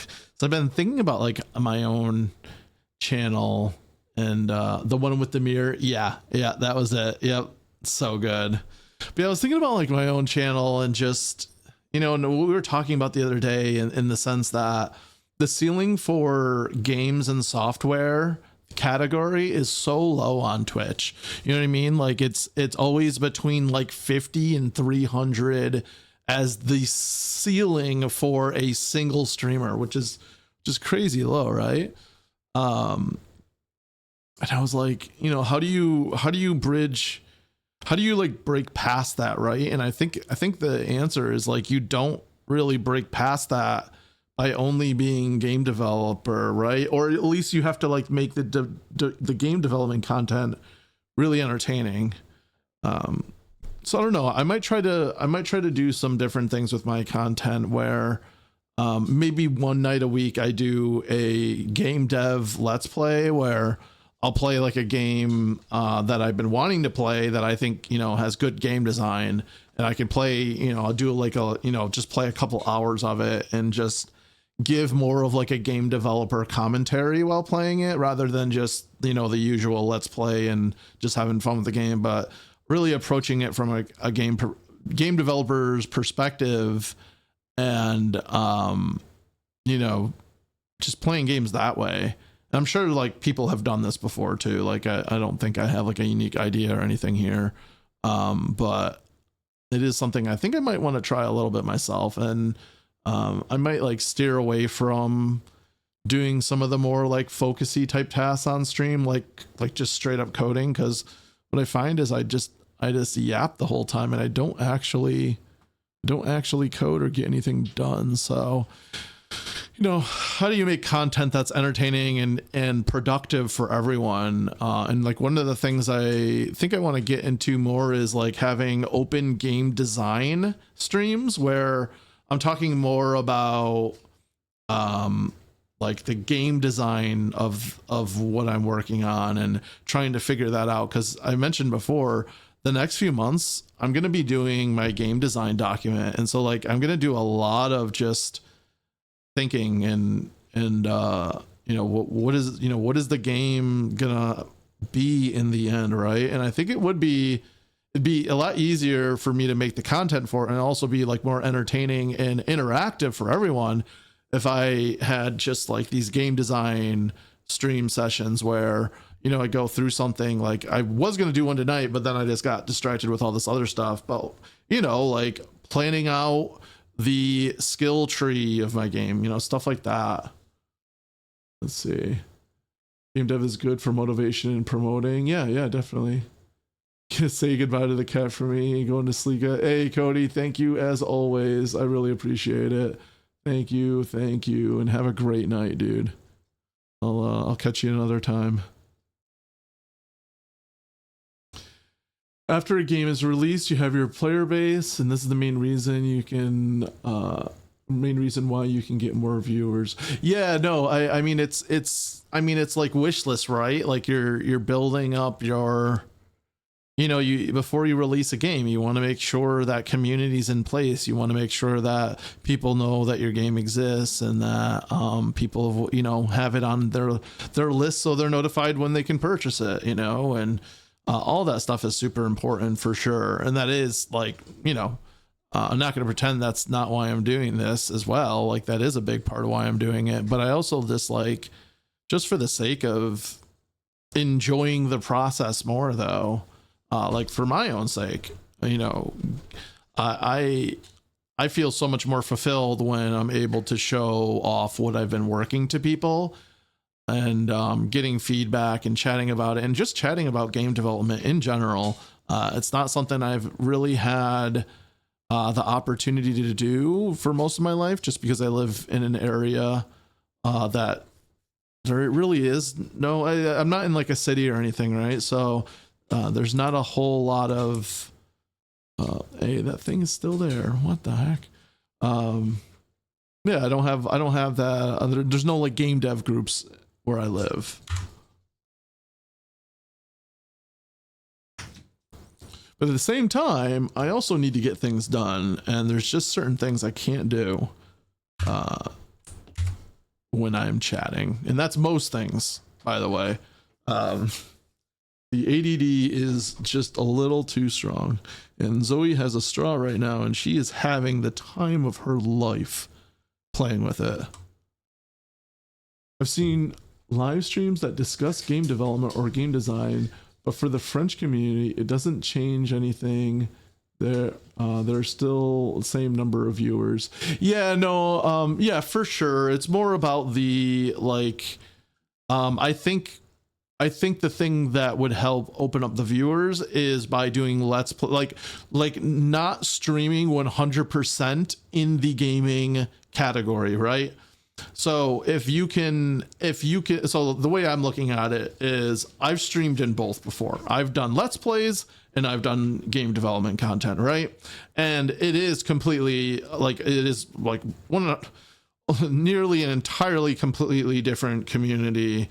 There's some crossover, but like game dev community on Twitch is so small compared to like the let's plays, right?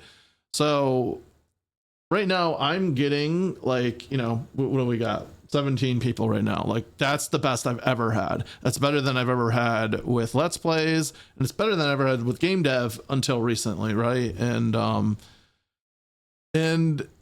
so okay, I have this little boost now. Maybe it's time to go back to let's plays like once a week or something. And if I can get people to start following me from that community as well, maybe as I, and I'm doing both things, maybe I create that crossover and I use the momentum of both communities to kind of just keep growing, right? And then also just kind of, try to bring more gamers into the game development category by doing more crossover content, like playing a game but commentating on it as a game dev. So that's really what I think is where I think like, it'll help the numbers and help the crossover. And but in terms of like the game design stuff, I'm thinking of that as a pure for my own sake. When I try to code on stream, I'm just completely useless. And I just realized that I haven't even had this, I've been on the wrong view this whole time. But all I'm saying is, from my point of view, I don't feel like I am getting work done, nor am I really like creating the content that I'm trying to, which is, you know, coding and game deving. I'm just yapping, right? Which is a completely different type of content. And so I feel like I need to focus on, I want to be more intentional about how my streams are, you know? So I don't want to go in wanting to code something, then I don't code something and I just talk about design. So maybe I start planning my stream specifically for design, and that encourages the yapping. There's a Canadian who does that. He talked about it. As soon as he does gameplay, the viewers go elsewhere. Yeah, I've heard that too. Or as soon as he does game dev, the viewers go elsewhere. Yeah, absolutely. And so, but that's again what I was just kind of getting at, where maybe having game design talk be like the more focus of my game development stuff. I think that bridges the gap a little better too, because I think if you're just a gamer, like, you know, there's going to be gamers that are interested in game dev and some that aren't, right? But I think that as someone who would be just a gamer and no background themselves in game dev, I think it would be more interesting to them if they popped into a stream and they heard people talking about skill trees and designing weapons versus I'm just deep in code and like none of them, like I'm using language that they've never even heard before. And that's, you know, that's the part two to what I was saying before of, okay, the first part is how do we bring in more people into this community? And then the second part is how do we keep them here by making the content enjoyable and entertaining and engaging and interactive for them. So that's just what's been kind of on my mind. And I'm not really ready to act on it just yet, but I think that like I'll probably try to create a more intentional schedule for myself where, you know, maybe 2 nights a week game dev, 1 night a week game developer let's play or something like that. And then specifically planning out what my game dev streams will be, and not just have it be like, oh, like, I don't know, this thing looks like it need to work on it, let's do that, you know. Trying to have a little bit more focus on it. Cody asks everyone to help do this or that so the viewers feel involved. I think that's the reason why he has so many regular viewers. Yeah, no, that's pretty that's definitely rad. I haven't figured that out yet myself. It's no, I definitely, I really admire his ability to just stream all day every day and make a game and get it done. Like I'm very impressed with what Cody's been doing. I just feel like to me I can't like I haven't been figuring it out, you know. It's just not, I mean it is working, but I don't know. My focus isn't there for it, I guess. Like I've been trying to do the same thing right here for the last like 15 minutes and I haven't done anything. Slowly getting there, but yeah. And then speaking of, I was getting into the brightness stuff. And I did say something along the lines of 50% glow brightness for these seemed better. And so I need to go through all of the biomes and really see if that 50% looks good. Yeah, it looks great here. It does like it does like kill the whole aesthetic that I had going before, but I think that's completely fine for most zones, especially during combat.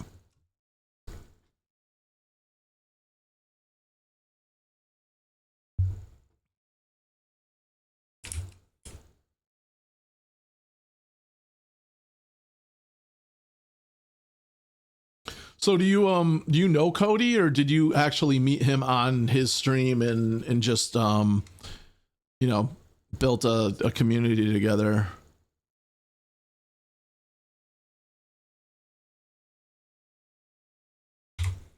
Okay, next biome.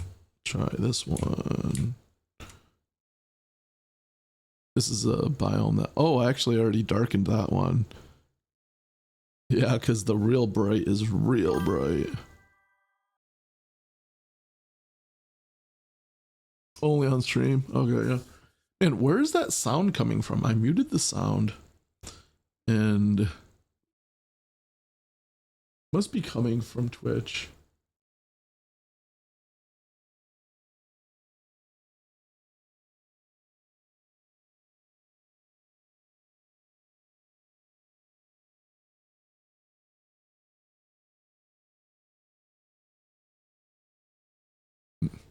Okay. Oh, weird.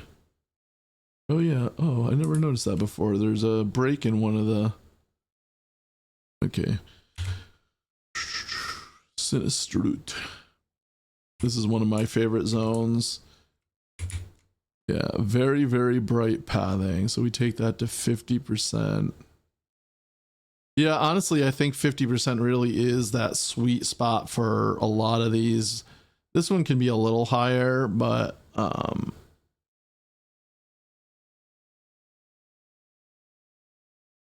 like it's 60, but yeah, because at a certain point it starts to get like flat looking too.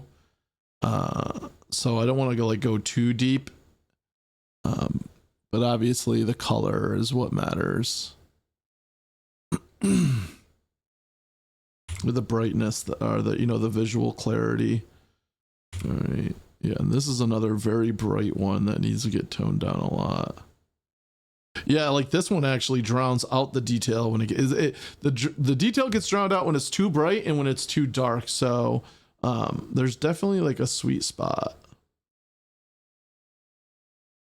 Also feel like I see like the textures a little low res on this one. Oh yeah, look at that in the back. Oh, I think I have MIP mapping turned on for this tile map texture. That's not good. Because it does that. It'll make it look really bad and like, I don't know, I think this is maybe a recent thing they did where Unity like kind of hid the whole MIP mapping bias. So I can't like tweak the resolution bias, but like you can see there where it's like, yeah, the bloom definitely overpowers too, which is, yeah, if it's too bright, right? I don't know, it's weird because like bloom really makes the game look good in certain areas. And that was another thing I was actually considering is, do I actually like, and that actually might, I should try this too. When combat begins, bloom just lerps out to 0, and then when combat ends, we go back, you know, it lerps back to what it was. Yeah, wait, hold on. All right. I gotta look at the tile map first before I forget. Oh, this is hilarious. You can even see all the folders that I had opened where I was doing recently, changing the details about them, and in this tile map the folder was closed, meaning it didn't get updated with the others. Yep, MIP mapping is on. Yep. Okay. That would be the problem. All right, let's apply that. That should clear up now. I don't know, bloom gives a very good look to your game. Yeah, no, it definitely does. And that's really my struggle, right? Because the reason my game looks really good is because I've spent a lot of time trying to make it look good, and not without considering the gameplay implications, right? And I don't think the readability of my game is really that bad, right? Like I don't know, like it's a comment that I get from people sometimes, and that's why I want to address it, because I do think that it can be better, right? But like the average person, you know, the average gamer picks up the game and they just have fun with it, right? But so I don't think I need like, I don't think there's like groundbreaking changes I need to make, but just subtle ones, right? And I think during gameplay, the visuals aren't as important. So I would like to, you know, like if I can have like a few different things do subtle changes as the game, as combat begins, then it's less noticeable, right? So I'm not talking about like doing anything massive here, but you know, just subtle, you know, maybe I'll have the glow path go from like, you know, lower like 20%, where it's like, it's more of like a, I don't know, like a refocusing of what you're seeing, right? Okay, cool.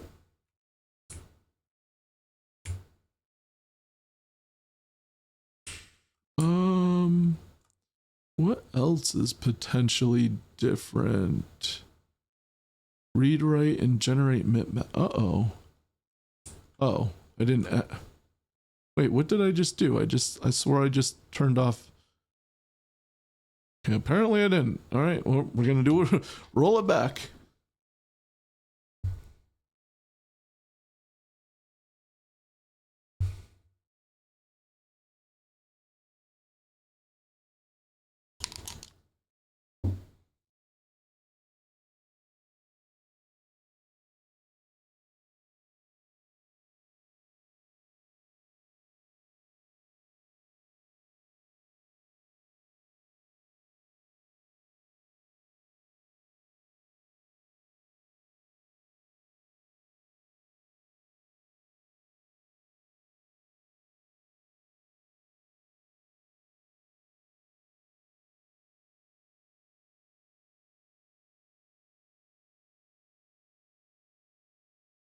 But I am excited to get into more of the design stuff. Yeah, Unity, right?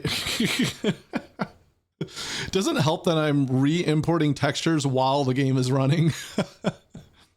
But it is nice that that's one of the things that you can do, and it doesn't interfere with playing, or else this would have taken longer probably, because I would have had to.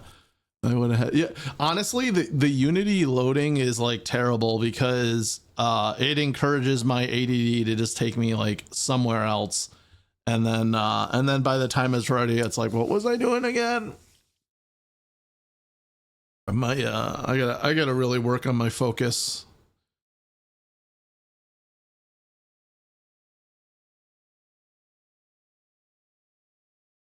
Okay, that's much better. I can see everything's a lot clearer now. Cool. But yeah, the glow on there, what is that? That's at 50 there. Yeah, maybe like 60 is a good, I don't know. So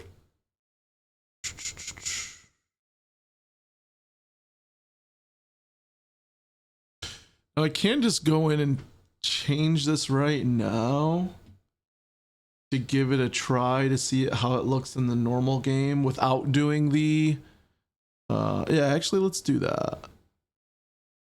So let's go to the demo real quick and we'll take a look at that scene with the bright glow.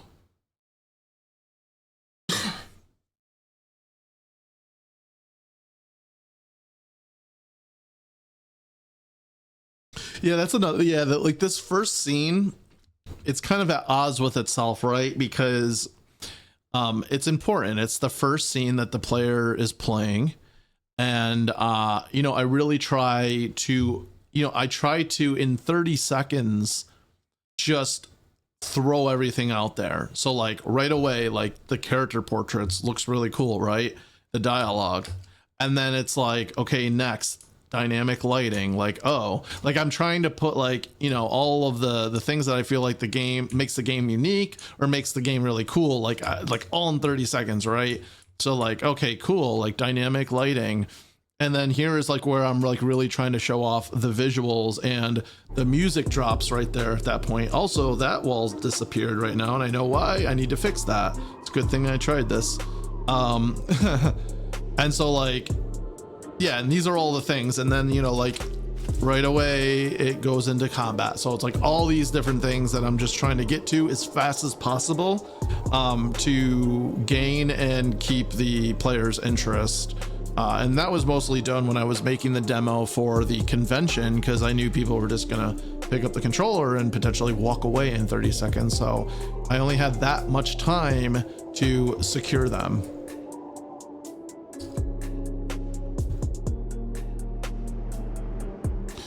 So here's so I don't know, like this is a scene where, when my point with that was, I want this scene to look really, really good and really cool, but at the same time, because combat takes place in it, it's also it needs to look good as well. And you know, I feel like the combat over the glowing paths, I don't know, like I said, it's not that big of a deal. I'm probably overthinking it, because it's like, I did brighten up the characters, and I think that right here already does a lot. I also think maybe like, I feel like further away, like a higher up camera, like a camera like that, like I'm thinking maybe I really should start mostly doing camera heights up at like this angle, because there is like just certain, I don't know, again, it's like the cost of it looking good versus the cost of it playing well.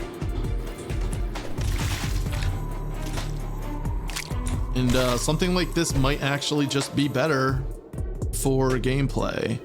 And then you know, maybe afterwards we can go back in when gameplay ends to something like this. And I think that might also help. I did get a couple people who kind of even requested that at the convention, you know. And again, it's also, you know what I mean? Like hundreds of people played it, you know, 2 people said it, right? So it's like, but at the same time, a lot of people who play your game really aren't going to give you feedback. They aren't going to like verbalize what they're thinking, or maybe they don't even, maybe they're not even aware of what they're thinking, you know? Maybe it's like something that, you know, it would work better for everyone. They just don't know what they want yet, right? So yeah, like right here, this path right here. Let's play around with this a little bit.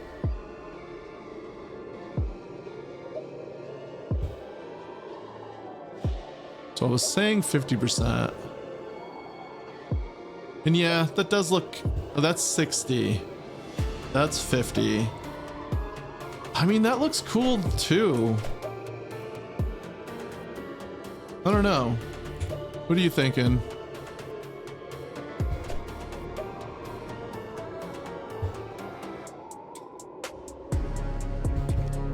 I think it looks cool bright when you first like walk up, but like maybe I can just kind of like lerp it. It's kind of like when you step outside of the vault and Fallout and you're like, ugh, and then it like adjusts, right? I don't know. So there's no reason I can't like kind of just, you know, do those optical illusions a little bit, just to get a little bit of the best of both worlds. But actually, I'm gonna kill the game. I'm gonna change that color config. Contrast between light and shadow, give a good look.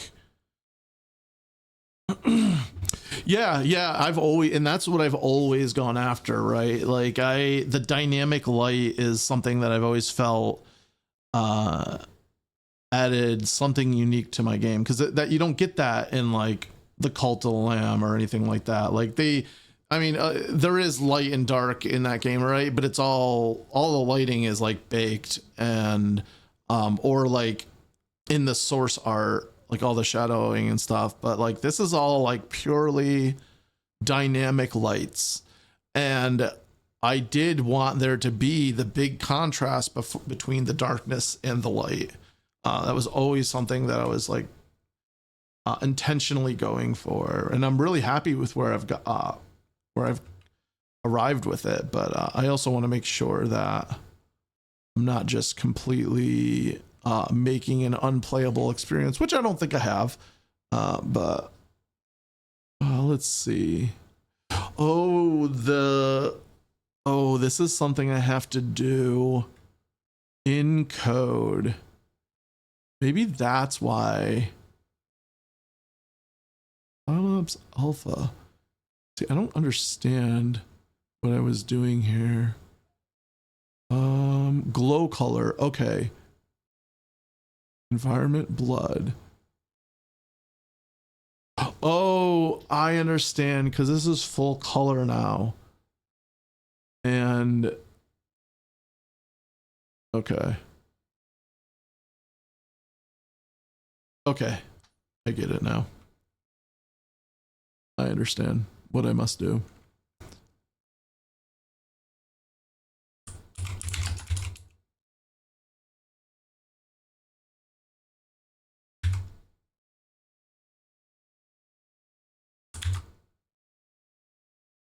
We're going to hard code in white and half alpha. Actually, yeah, half alpha. So I think alpha and brightness are kind of the same thing when it comes to this shader I'm using for the tile map, I think.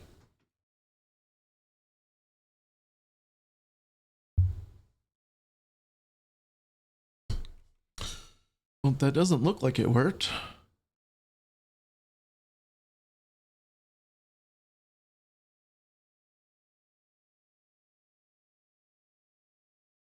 Yes, as if I'm either of these, which I am.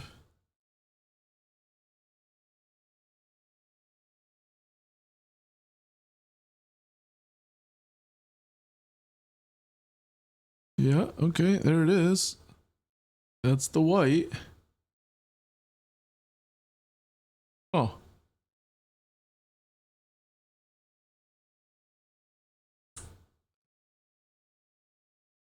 Oh, yeah. Am I over? Oh, I'm overwriting the alpha right here. Why am I doing that?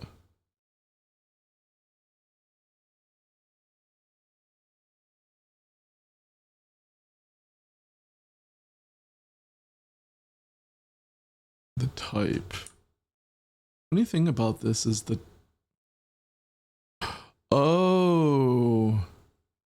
I think what I was doing is I would preset the alpha and it would keep the alpha. Okay. I bet, and then if I randomize it keeps the alpha. Okay. Me and my dark magic. Actually, I'm going to put it to 60% instead of 50. I think 60 was a little bit of a best of both worlds. Okay, so that was I didn't need to code that in.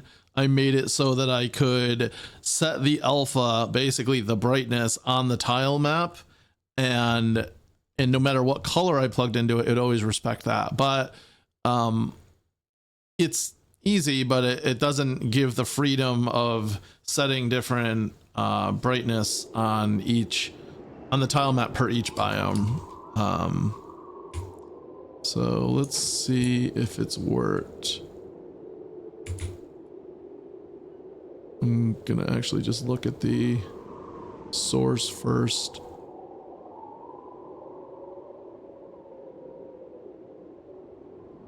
Did not work, but that's okay. I am going to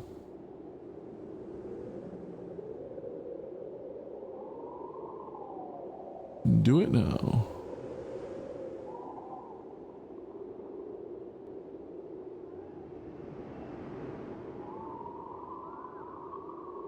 Oh no, it's not the same. It definitely has a different look to it. So I'm gonna do the value.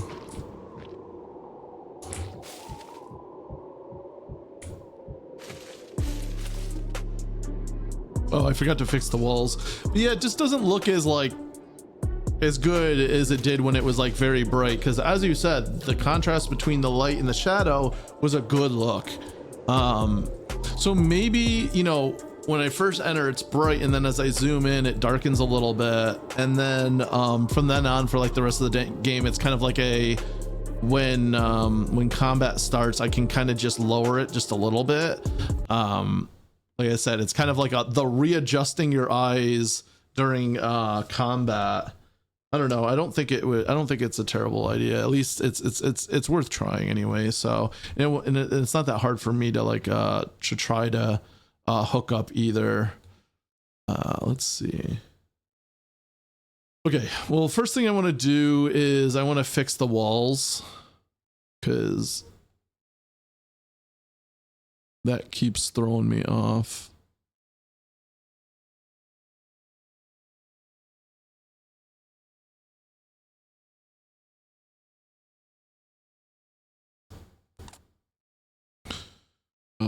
Missing mesh. Yes, that is correct. Oh, wait.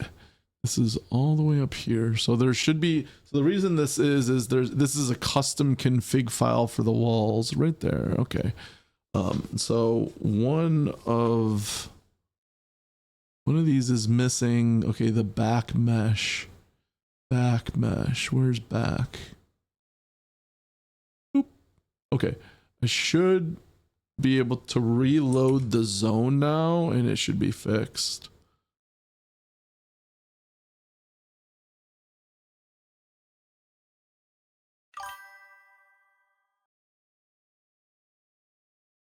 Have you tried adding a cell shading shader on the player?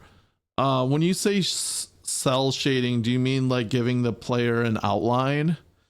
There's a reason that's challenging. Oop. Okay, I have to also now tweak the I'll tell you in a moment why that's a little challenging. Where are we? I lost that config file. Lava and platforms need to be swapped. There.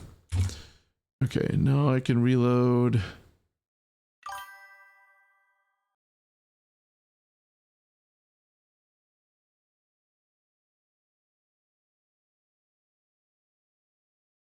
Oop, that's not the zone. There we go. Cool. Much better. Yeah, so the issue, actually, let's start the game and I'll show you. So I use spine for the character. So everything gets exported from spine, and so I got to use the spine shaders and all of that. And the spine shaders do support outline. However, not only cell shading tweaks the lights too. Interesting. So I'm kind of like stuck using spine shaders because I'm using spine animation to export my characters. And don't get me wrong, I am using a hand modified spine shader. It's not like, you know, I have to use what they have and I can't modify it or make it better myself. I've already done that in certain cases. But I'm also like, I'm like a super noob at shaders. And honestly, the stuff that I've done with shaders so far, I'm surprised that I got as far as I did. Oh yeah, the character is 2D. Yeah, the character is 2D. So I'm gonna show you why it's a little difficult. And the reason is I have several layers.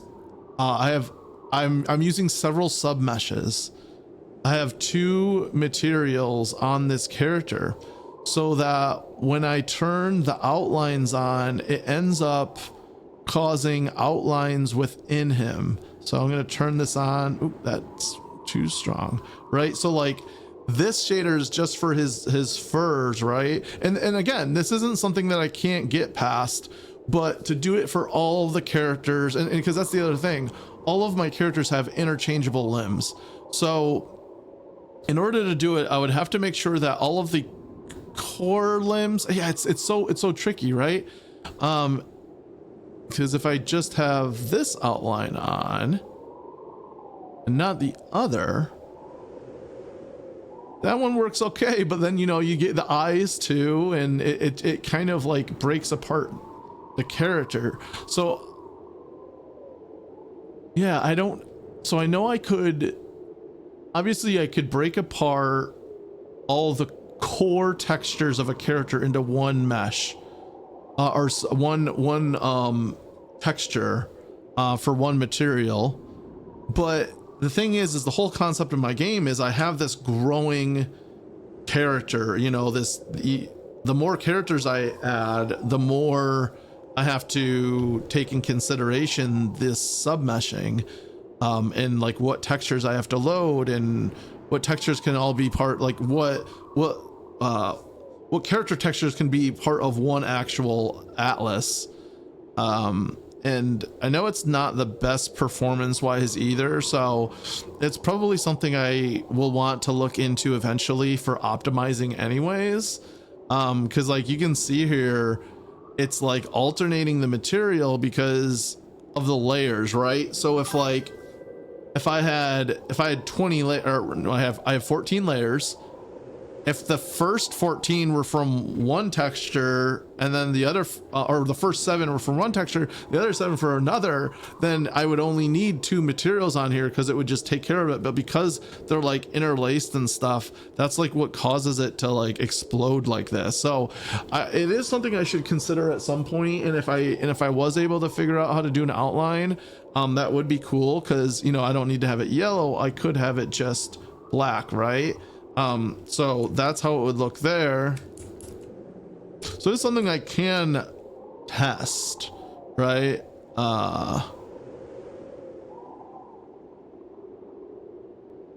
There. Oh, it also breaks, it looks like it also breaks draw order. With black outline or the darker main color can look good. Yeah, no, I mean, yeah, but, oh yeah, it breaks the, oh, it breaks draw order too. Now, is that only, that's only when I have outline on both of them, which is very interesting. Very interesting. So if I mean, if I figured it out, then that wouldn't be a problem, but, yeah, very strange, very strange. This shaders are magic to me. So like here's a thicker outline, and obviously like there's some like issues with some of the layers here.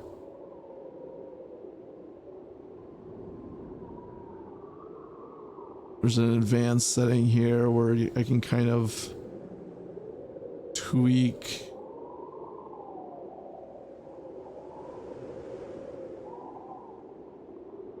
But either way, it's hard to get it to look good.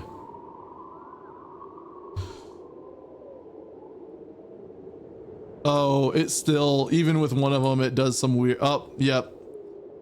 Yeah, it just completely ruins the draw order. And I wonder if that's because I don't have right to depth enabled. That actually could be it right there, because I'm using depth and I'm not writing to depth. Okay, actually, I think yeah, okay, that was the problem.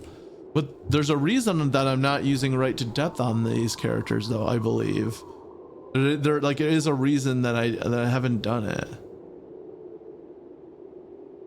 Oh, look, it kind of fixed it. Wait a second. Did I put outline back up? No, I did. Okay, never mind. Did it fix it? Oh. Oh, whoa, whoa, whoa. Look. This works. When I write to depth and I have both on, it actually does do a full outline. Let's turn it back to yellow so it's like visible. Obviously don't want it to be yellow in game, but That's right. That's correct. Okay. That's good to know. But the thing is there's a reason that I don't do right to depth on the character. And I think the reason that I don't do right to depth is I think it hoses the transparency. If I could, can I change? I can't change. Actually I can change the character's head. Let's go to Divoid. Oh no, I can't do it with this character. Okay, let's go to another mode where I can change it, because see, and this is the problem, right? Where it's like maybe I can configure it right, but making it work for one situation doesn't necessarily mean it will work, that it doesn't create an issue with some other visual aspect of the game, right? And that's, I think, the reason why I think there's like a transparency loss when I do the right to depth. And so like there's certain characters I have, like the ghost character, which really relies on transparency. Though that I suppose doesn't need to be the case. So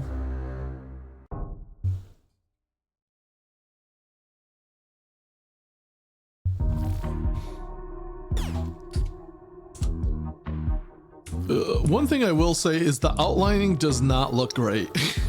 Oh, that's weird. There's like a weird draw order. Oh, and see, okay, and see, this is what happens. Spine is very, very strange when it does. It's worth investing in, yes, but I think adding cell shading to the character would add a lot to your game.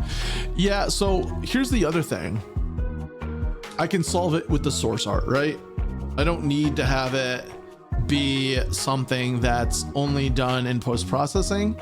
I can have my artist go in there and actually you know, try out what these textures might look like if you know, through source there was some outlining, and that is something that can be done more reliably. And I did talk to him the other day about this too, just like, hey, do you think, because honestly the characters were the first thing that we did in the game. That's the first thing I requested from him.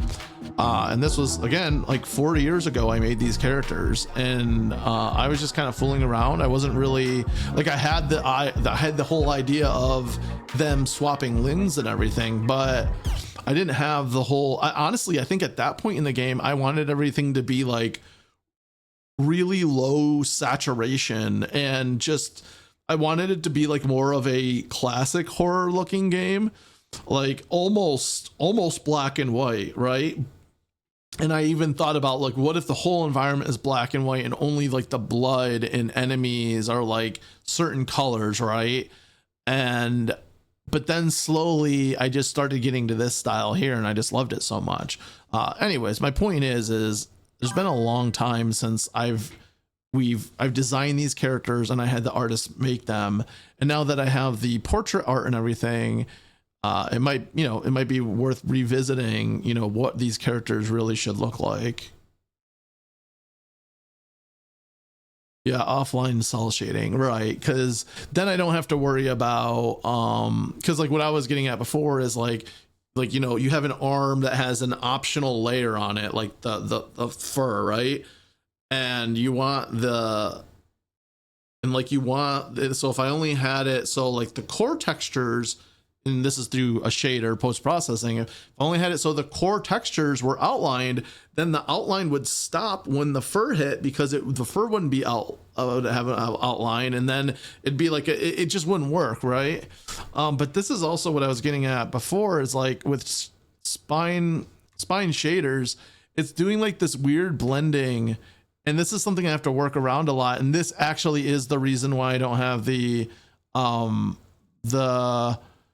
right to depth, because I think what it does with the right to depth is it does like some global kind of meshing, and that's why you can see through, like I don't expect you to be able to see this, but I can see at the edge of his head and where the blood is, the ground, the tile map underneath, right? It's like so weird how it does some of like the I don't really understand the spine shaders, and I don't understand shaders for the most part, but I have learned enough to get exactly what I want things to look like for the most part so far. But yeah, I don't think, even though that does make it work, we're now starting to deal with like other visual issues, and this is something that can be handled in source. So I'm going to turn that off.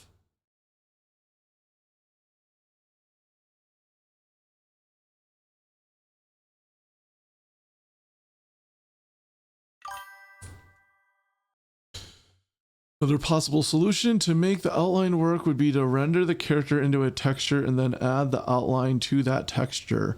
Yeah, so that's the smart shader stuff that I don't know how to do.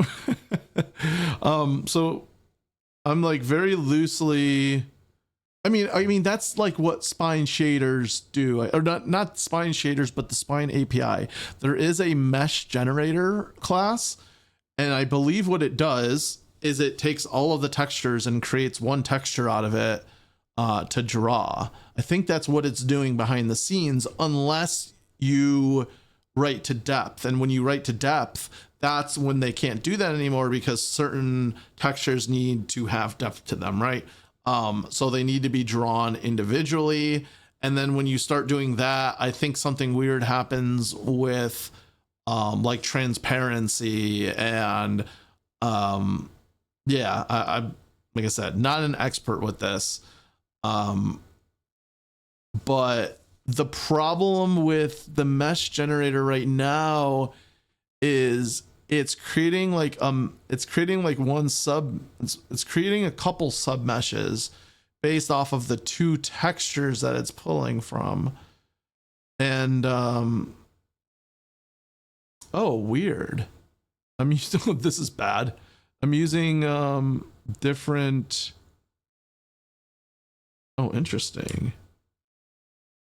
I don't have sRGB or alpha as transparency, or even bitmap. Oh my god, one of the textures for characters got screwed up. Let's apply that. Wow, that was a huge difference. I know, I was gonna say the characters have been looking weird lately. I think you're right. That's what happens if you write to depth map. Yeah. And I think that's, everything that we were just seeing there as I was playing around.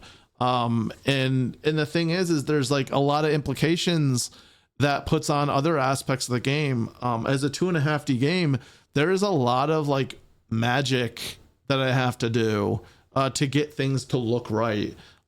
It's honestly a big reason that the game has taken so long. Like, of the 4 years that I spent making the game, there was an entire year where I spent converting 2D to 2.5D and going from Unity animation to spine animation, and getting the shaders right and the looks right and all the optical illusions of depth when you're using sprites.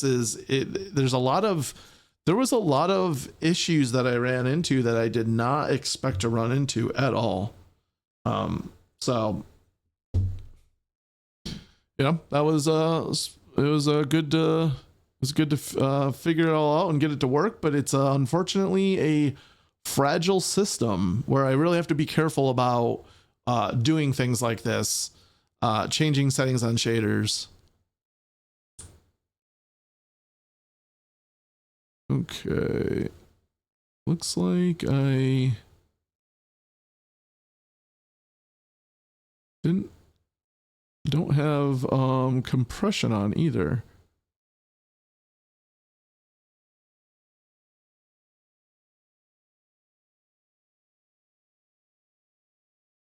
Wow, I can't believe I didn't notice that. I mean, I did, and that's the crazy part. I did notice this before. Mip mapping. Oh, mip map limit. No. Yeah, I'm actually gonna put that back again just to see the difference. This is how I had it. Yeah. Oh, yeah. Because I was like thinking about it, like the blood color on these enemies, they've been so washed out, like overpowering, and it's because I didn't have the right texture settings on. That looks so much better. Wow. This whole time, I thought, like, I don't know when it changed, but it's probably when I re-export from Spine. It's like creating a new shit. Yeah, I don't know. That's weird. But yeah, oh my gosh, he looks so much better now. And I've been doing this. I've been meaning to look into it for a while because I did notice the weird visuals. And actually, I can change the head too. Oop, that's legs. Nope, that's. There we go. I remember the Devia looked really bad.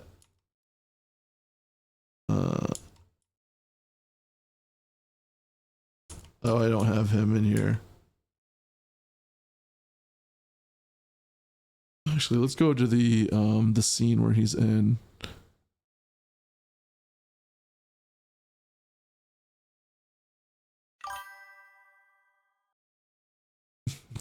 That's a lot of head. Could never have too much head. Yeah, I have a lot more than that actually too.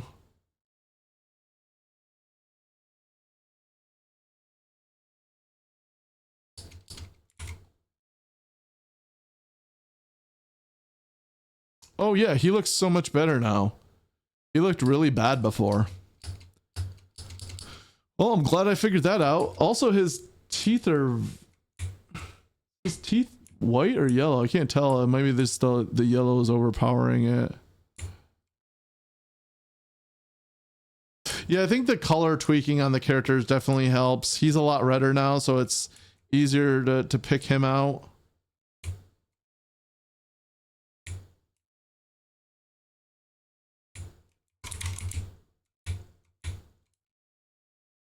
Oh, he got me. That's embarrassing.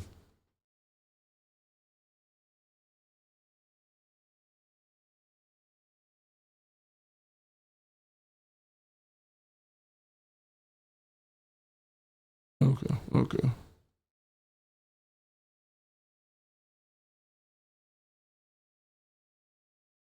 All right, what was I doing? I don't even remember anymore. I've been so sidetracked. This is why I can't ever get anything done. Like how many different like topics have I just been bouncing to and from? I don't even remember what I was originally doing. I was doing tile map stuff, and now I'm on like character shader stuff. Oh man. And then I fixed more wall stuff. Yeah. Oh, I mean, I did get some stuff done. But then yeah, so like I guess I did what I wanted to do with the glow tile maps in terms of like figuring out what I wanted to do there. And I think I do want to test out the lerping when combat begins. It's my fault with my questions. I take the responsibility. Thank you. There's one thing I love, it's not taking responsibility for my actions, so I appreciate that. Oh man. Yeah, I think trying out some more dynamic behavior, because yeah, it's like I want it to look good when it should look good, and I want it to look playable when you're in combat.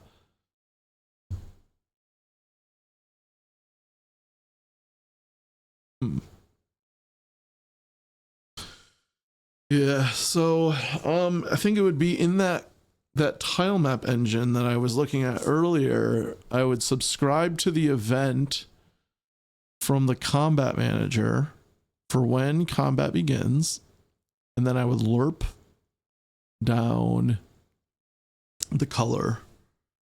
And one thing is like, I feel like the way I have the colors right now are like too bright, like even like normally, like I feel like they, even like combat aside, might be just a little too bright anyways. So if I take it somewhere between like, you know, 80 or 90 down to 60 and back and forth there. So it's not like 100 to 50. It's like maybe, oh my gosh. Yeah. The character looks so much better now. I can't believe that. Like, especially the Gorgon, the darkness here, the detail in his textures are really popping out. I should have looked into that so much longer ago. Yeah, this character, he looks so much better.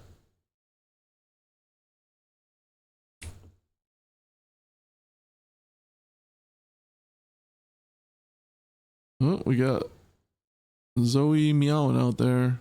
Oh, she got a pepper in her mouth, a little toy pepper. She went on a hunt and she got some food for us. Thanks, Zoe. Just put it down and just staring at it. It's funny. Cats like have this thing where like especially like house cats that don't get to go out and live in the real world. They'll like find like a little toy in the house and then they walk around the house and like meow with it in their mouth. And it's like some instinctual thing, I guess, of like them bringing food back to the family and like doing their part.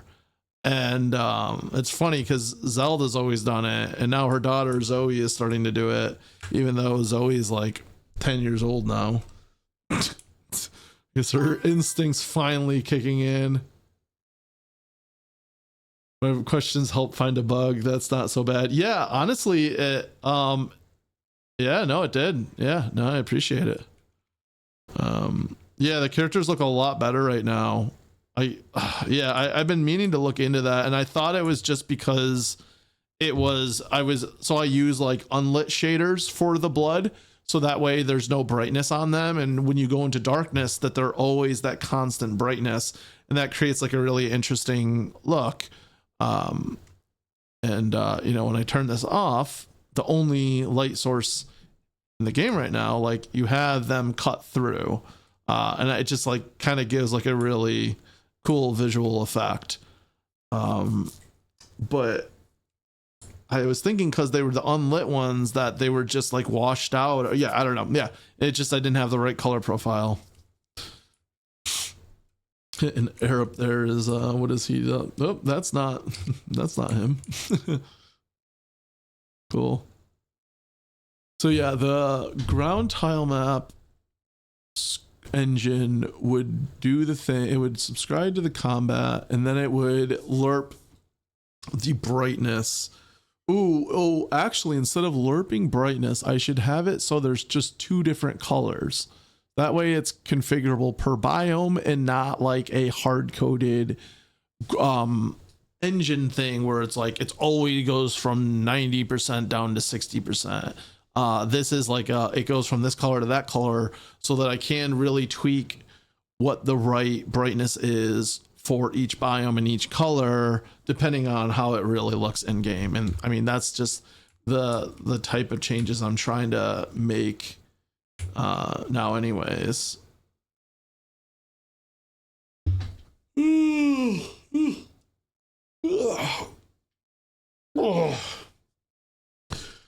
However, I know it's probably 5 a.m. where you are, and this is going to sound pathetic, but I am going to head to bed. Oh, yeah, and you too. Okay, well, that's nice. Yeah, no, I got an appointment in the morning and everything, and yeah, I need to sleep. I wish you a efficient end of the evening. See you soon. Yeah, hey, Shadow, always a pleasure. Always a pleasure chatting with you and hanging out with you. Definitely stop by again soon, and I am also going to be ending the stream now. So thanks to everybody who hung out and